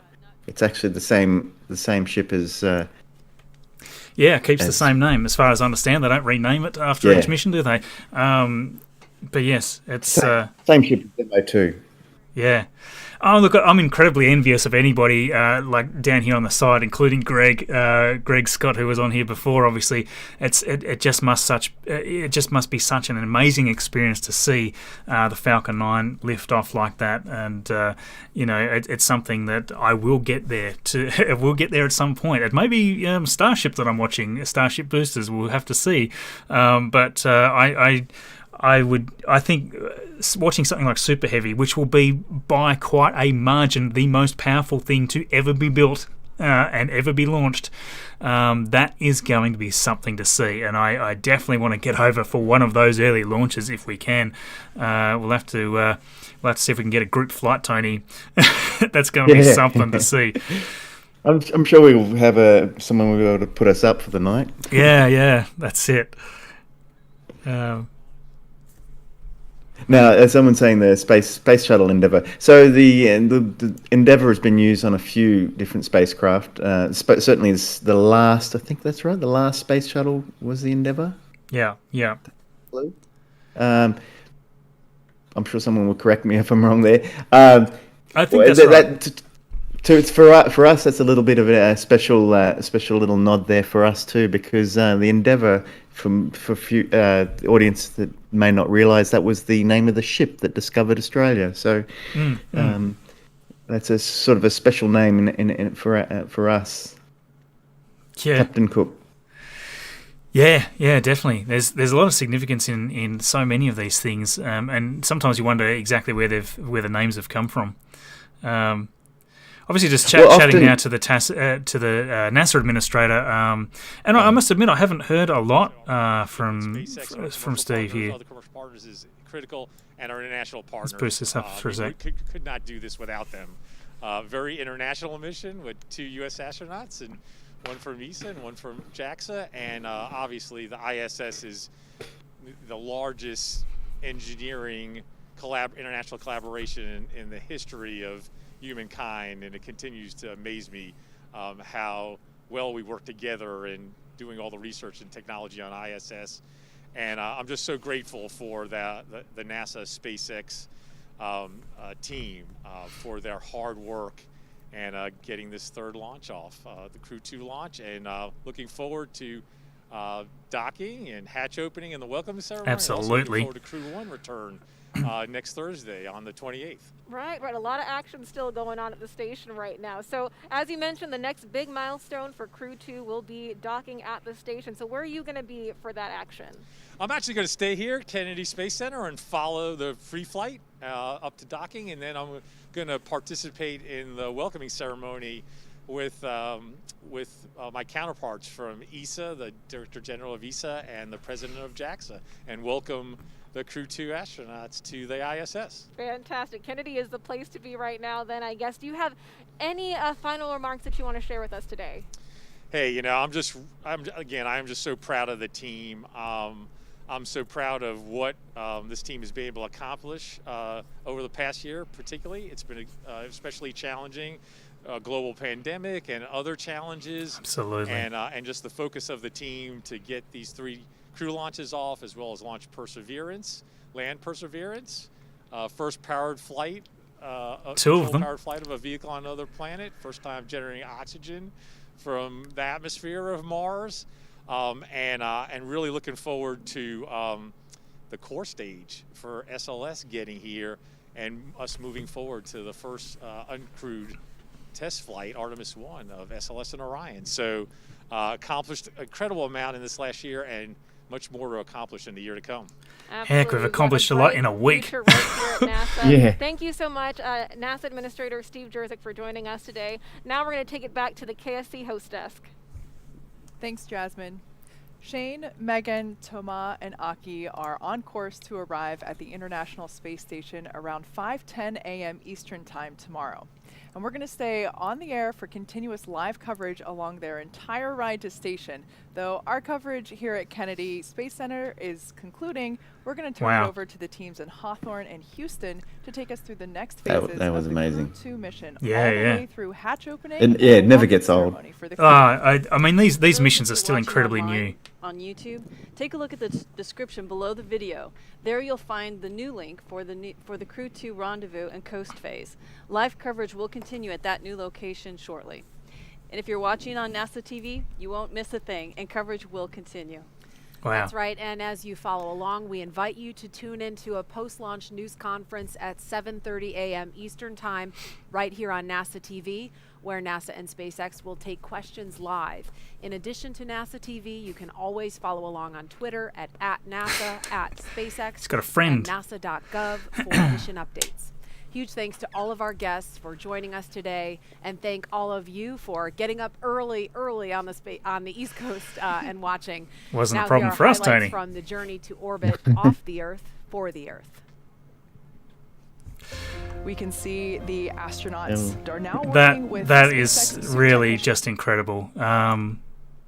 I'm a little blown away by that. Once again, I sort of think, this is becoming just a little bit more routine, and for me, it doesn't feel like that way just yet. I think there's going to need to be, at least 4 or 5 more crewed launches, and I'm equally arguably Crew 1 returning is just as big an event. It probably won't seem that way because the coverage can't possibly capture the footage as well as it can on a launch.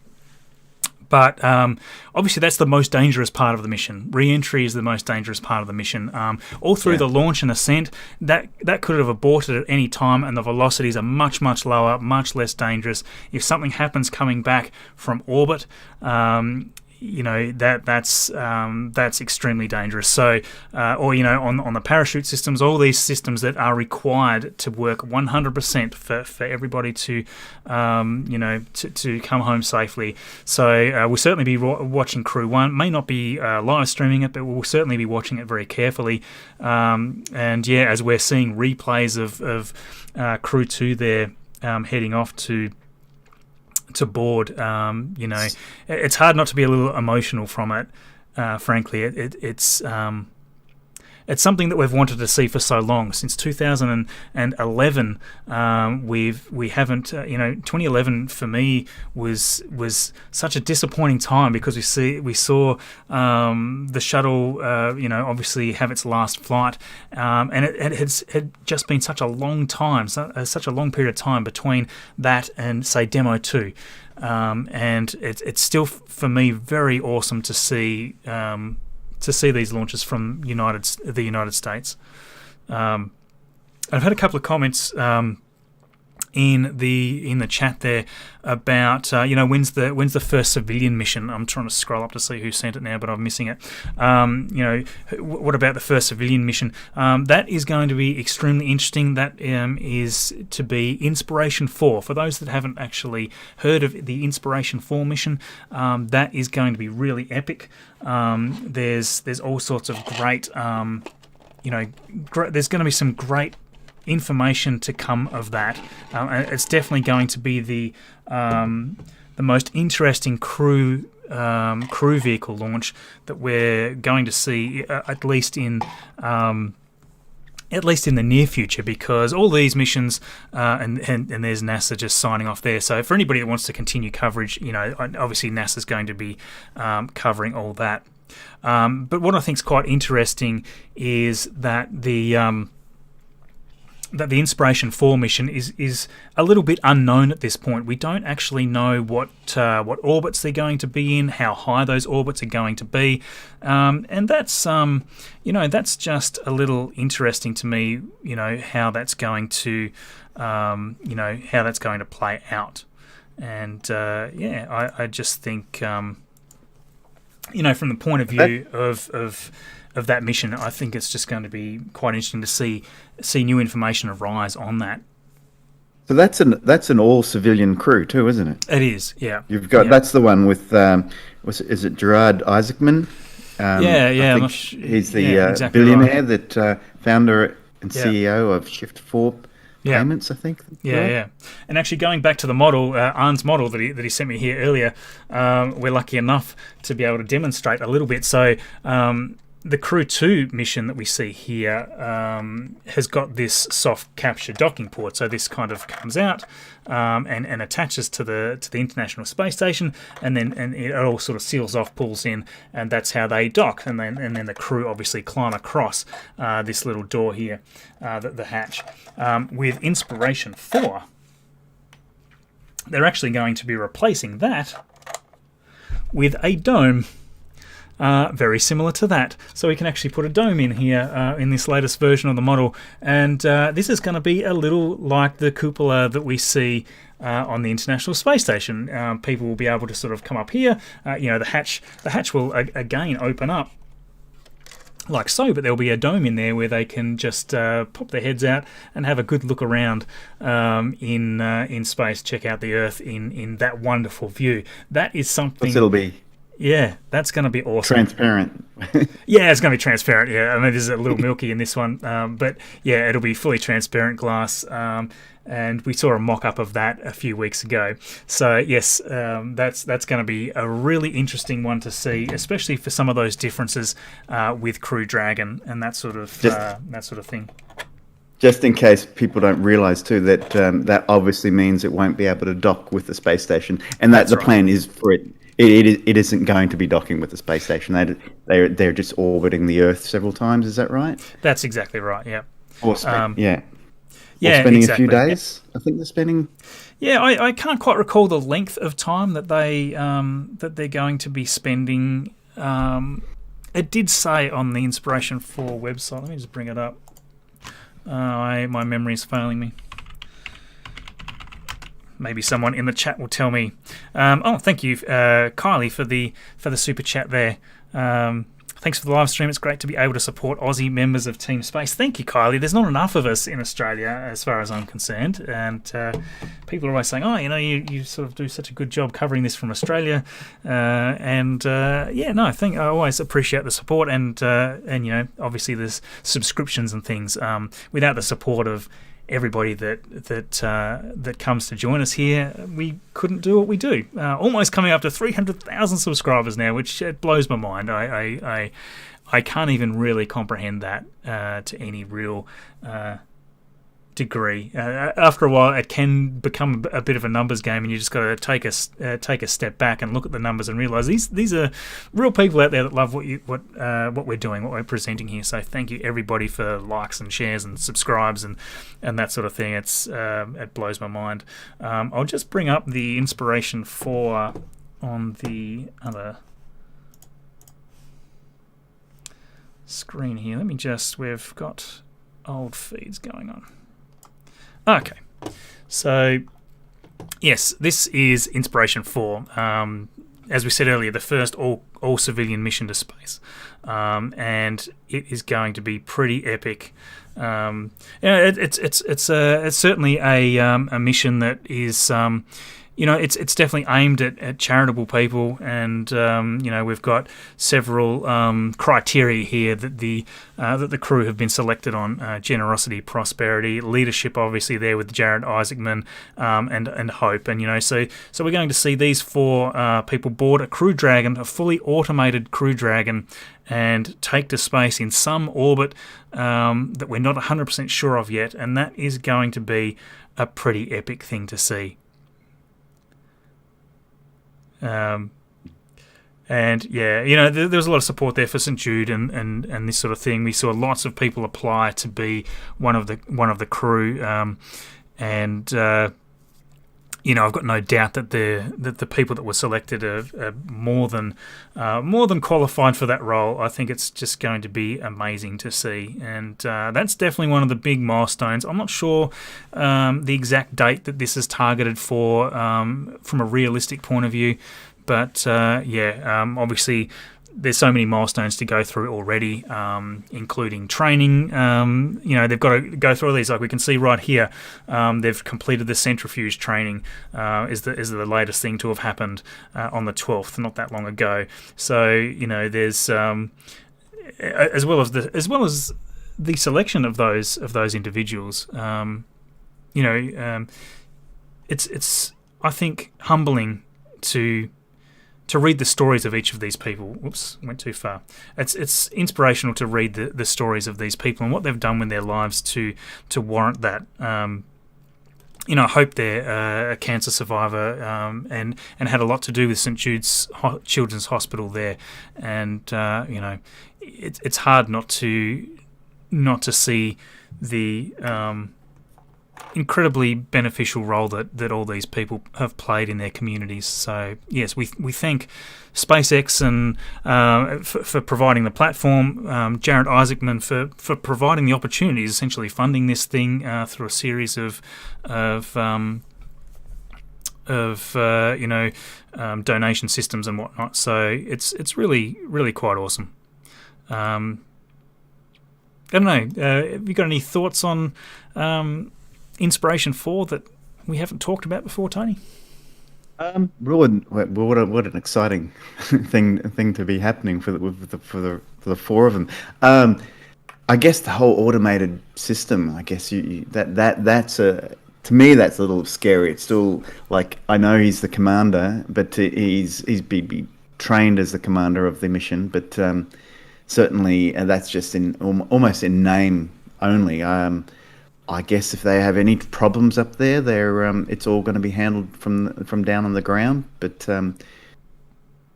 yeah, I mean, I'm assuming they'll still probably have similar training, but they certainly won't have the expertise of the commanders that are currently up on Crew 1 and Crew 2, no doubt. So, there's a lot of reliance on that being a fully automated mission.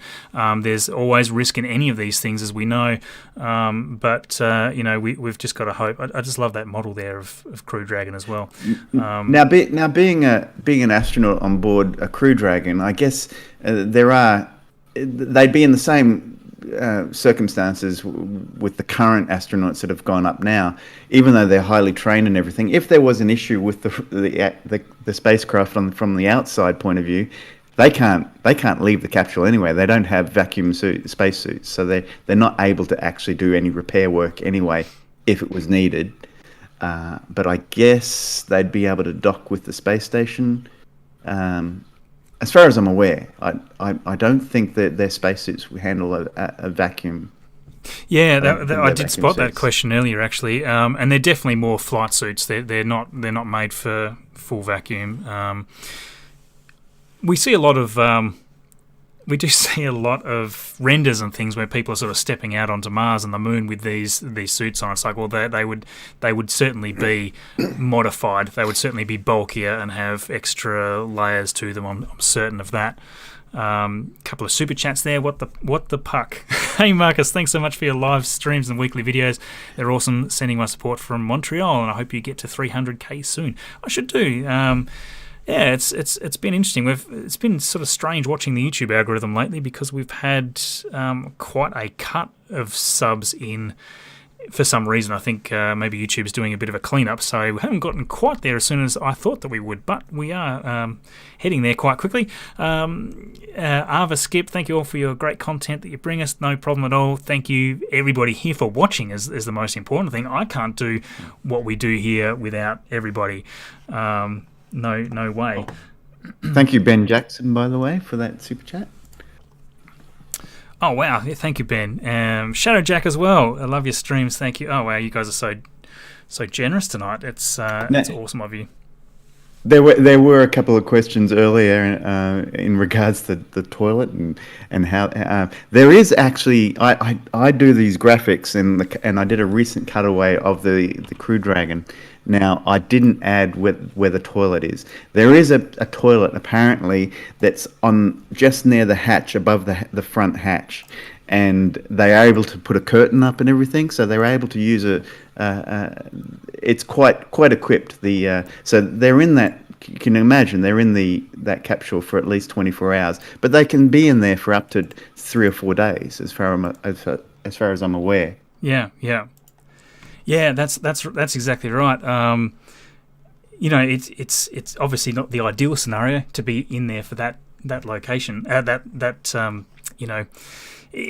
of the things that I find would be quite one of the worst things I think about being there. Also, the International Space Station is getting used to zero gravity. And getting used to it in a confined space where you've got a lot of other people around, your inner ears are playing up. For those people that haven't done it before, and many of these on Crew 2 there were already experienced, but that would be a tough thing if you didn't have the didn't have the stomach for it initially, because sometimes it takes a while to get used to to get used to the atmosphere you find yourself in, especially when it's quite different like that. And you got to wonder yourself, if you were in 0G all of a sudden, would you just feel instant nausea, or would you sort of cope with it? I suppose it's one of those things where you could sort of test this out on the vomit comment, I guess, but it's probably not a real great test, because it's up and down and up and down. That's probably what actually makes you sick. Thanks, Tom in Space, for the super chat. Just going back on a few of these other questions. Yeah, thank you. Super appreciated. I just thought I'd grab... I'm just going to grab the graphic that I am yet to show, which is terrible of me because we're kind of at the end of the stream. But let's bring this up here. Just lets us show it in a little bit more detail, Tony. I've got your graphic. Oh yes. So this graphic that I did recently of the mission. So that's going to be updated. So I'll have all the latest stats added to that with actual times. I'll probably do that over the weekend. So it'll be more of a keepsake, showing the actual times when everything happened, at what point. And as much data as I can fit on there. I'll certainly make it quite busy. This is a version here without the text on it, but watch out for that on Twitter. I'll retweet that and add that to my website. So if anyone's keen on printing that out, it'll be available very soon. I just love the detail you're going into here, and as you were saying before about the toilets, so we can more easily illustrate that here. See, the Super Dracos are kind of all combined here. You've got the 8 around there, and the toilet's sort of up towards the top. Did you say? I actually can't remember exactly what they are. Well, when I was researching last time I was doing this, around the front hatch. They have a whole little toilet compartment, like it pops out from just above the front hatch. Side hatch, I should say. Oh, the side hatch. So, yeah, side hatch. Front hatch was right. And just above there and they can pull a little curtain over so that they got privacy. So that's where that's all located. I just didn't add it because obviously that's the part where I've got it kind of going transparent. Yeah. But I should have realised that that's something that everyone really wants to see. Is where's the toilet?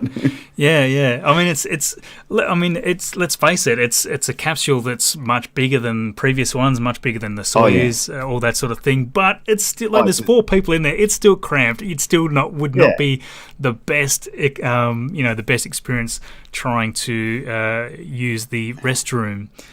With the other crew there right next to you. And the crew dragons are designed, I'm not sure if they'll ever utilise that, but they are designed to carry 7 astronauts, so 3 more seats can be added. You can see where the cargo area, where they have a bit of cargo towards the bottom. 3 more seats are added at the bottom. I heard something about them not ever utilising it and having 7 astronauts go up, but I was trying to confirm that earlier today, but a little while ago I'd heard that. But it is capable of having carrying 7 astronauts. Yeah.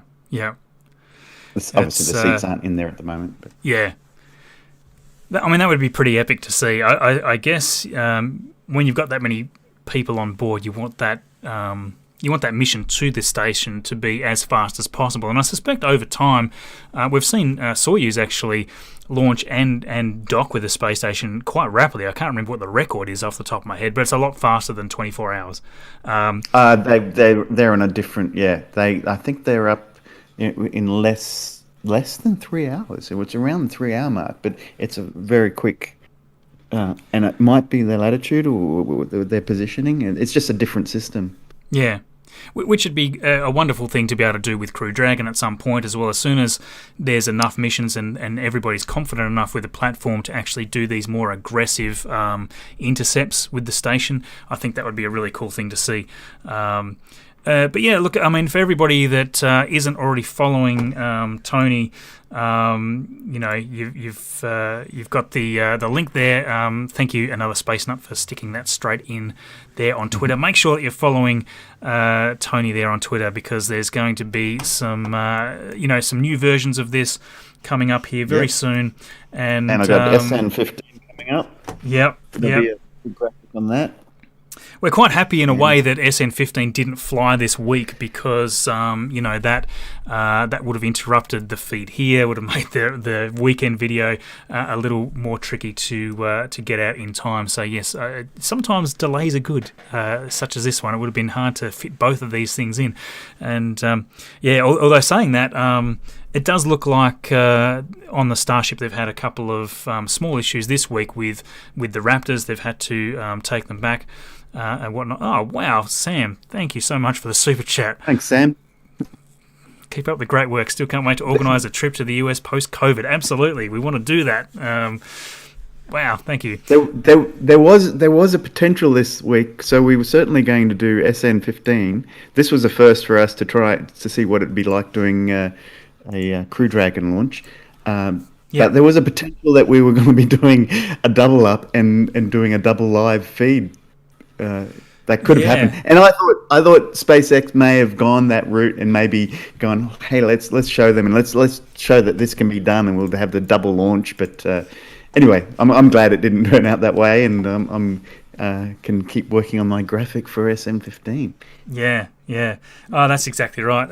You know, it gives us all a bit of time to do a few things in between these missions. But I really want to focus myself on the Crew 2 mission and watch that coming into the space station, as well as Crew 1 coming back.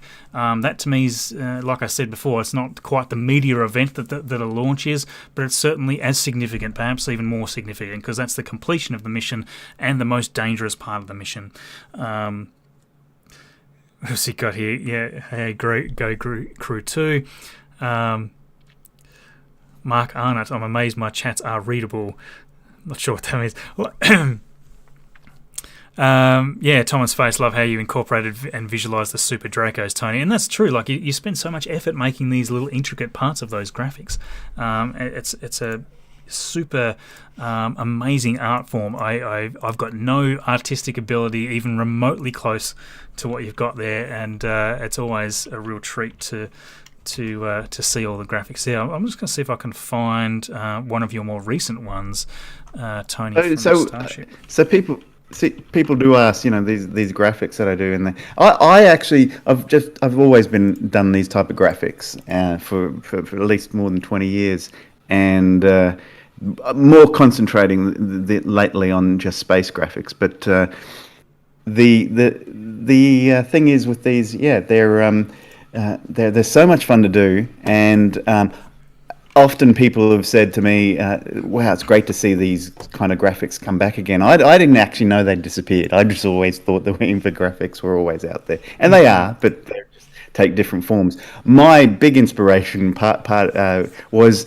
and most people will remember, if you ever have an old atlas, the front of those atlases where you'd have a cutaway of the Earth, or I love the cutaways, showing the detail and seeing a cutaway of the Earth and showing how the volcanoes work and everything. That was probably what I'm thinking of when I do these types of graphics, especially if I can add a little bit more of an insight as to how the mechanisms work and where things are placed. So yeah, it's a lot of fun to do too. So.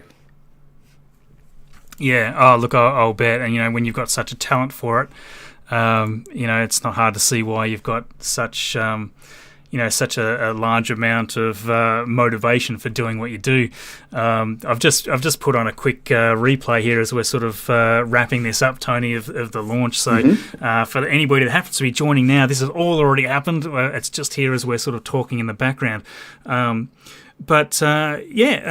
Like the image that I had there on the last screen showed, you know, just Tony spent such a huge amount of time making sure that the information in these is accurate. Likewise with upcoming missions like SN15, and it's always great to support everybody that makes this content, essentially freely available for everybody. For those that really like to support, many of the creators, including Tony here, has got Patreon setups and things like that. So make sure you're following Tony there.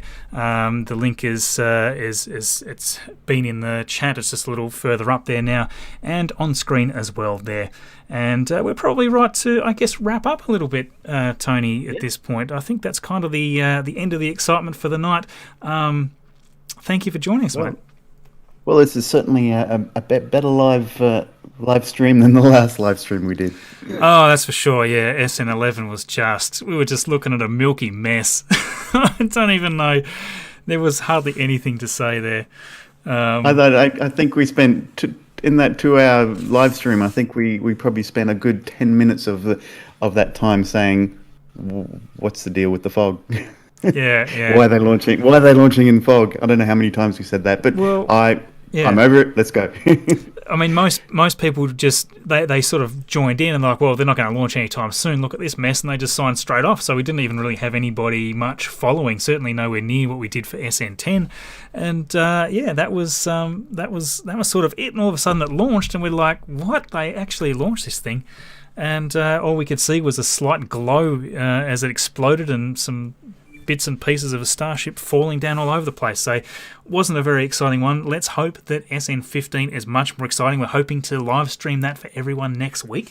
That would be very, very cool. And we're watching all that happen. As it all counts down.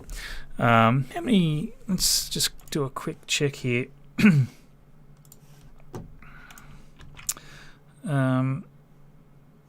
Certainly appreciate we've still got around 1,400 people watching, even though it's just us shooting the breeze at this point.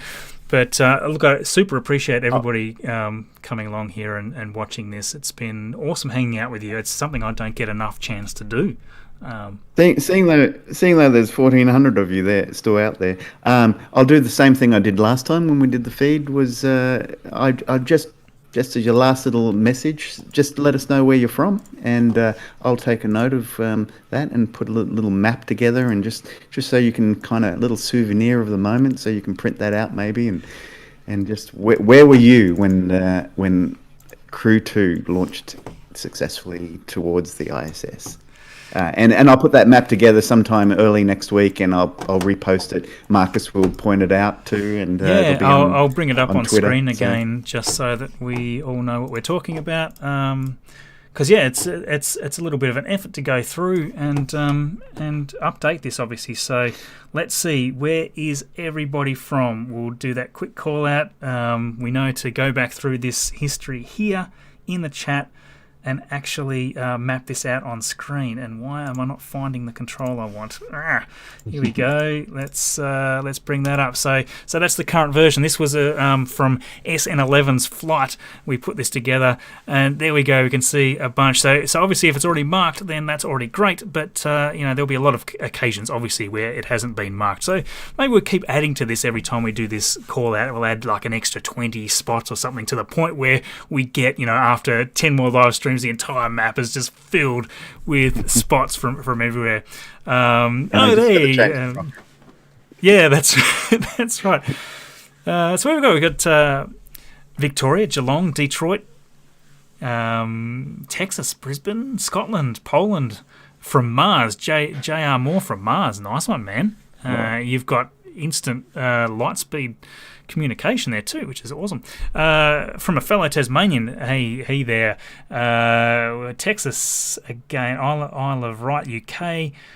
Gozo Malta. From Hobart, J.K. Mulligan, not far away from me there, buddy. We have Melbourne, Scotland,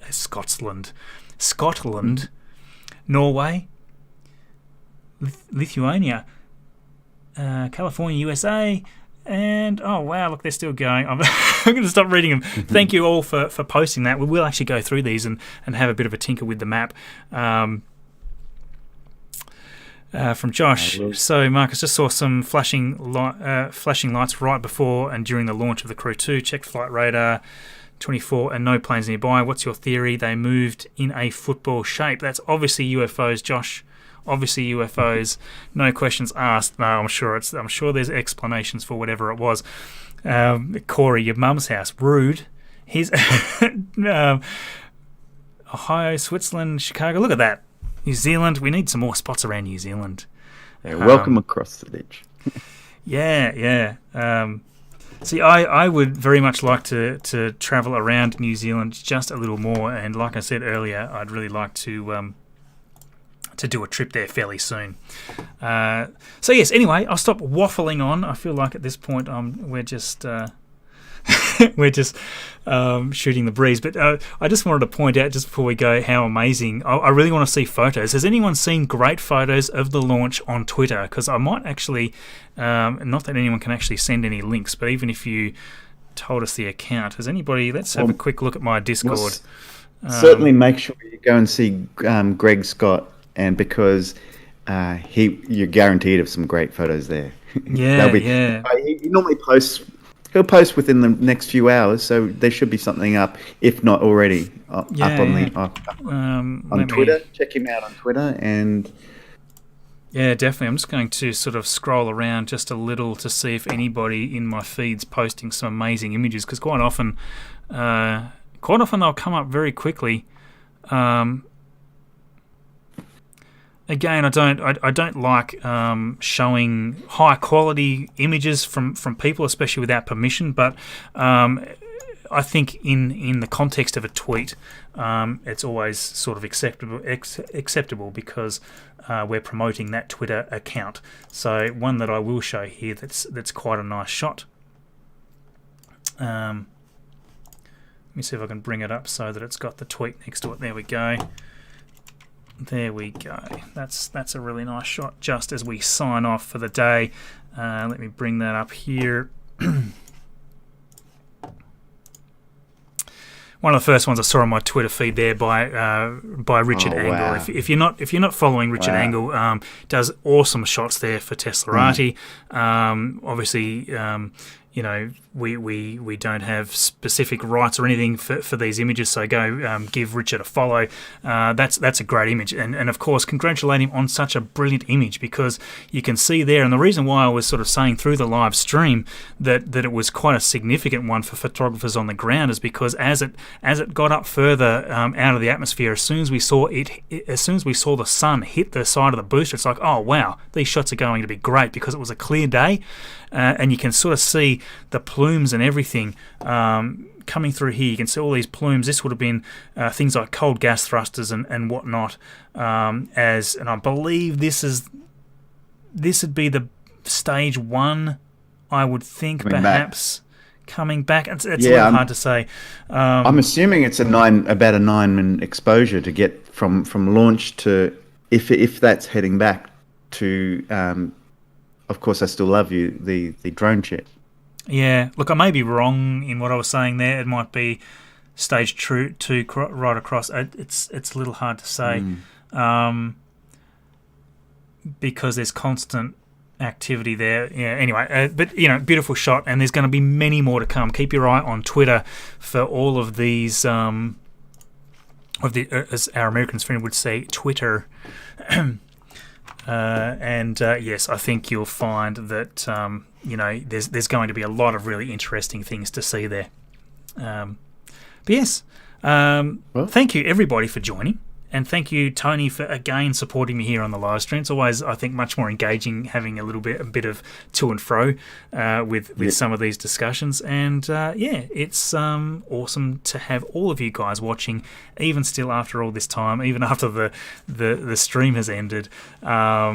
I appreciate you all being here. Thank you for your support. Thank you, Tony, for joining us, and we will see you all again very soon. Keep your eye out for the video on Saturday, and hopefully we'll be live streaming again next week with a exciting one with SN15. That is going to be big news if we see that. That's the first prototype that is using this new setup for the Raptor engine, so that's going to be significant to watch that one.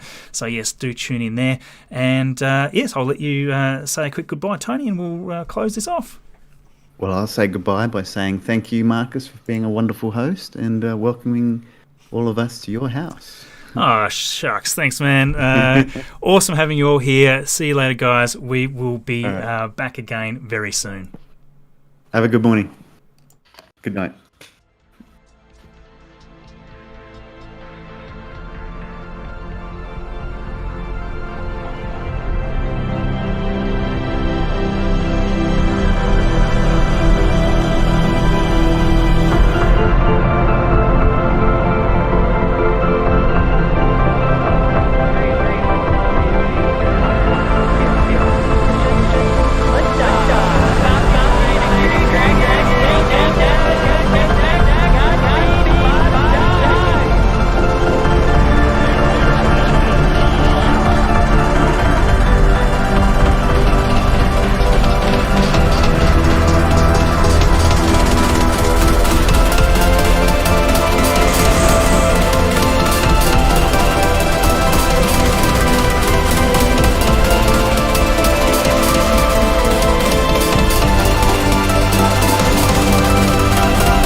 is fundamentally a new era in space flight, a new era in space exploration. We're gonna go to the moon. We're gonna have a base on the moon. We're gonna send people to Mars. And make life multiply. I think this day heralds a new age of space exploration. That's what it's all about.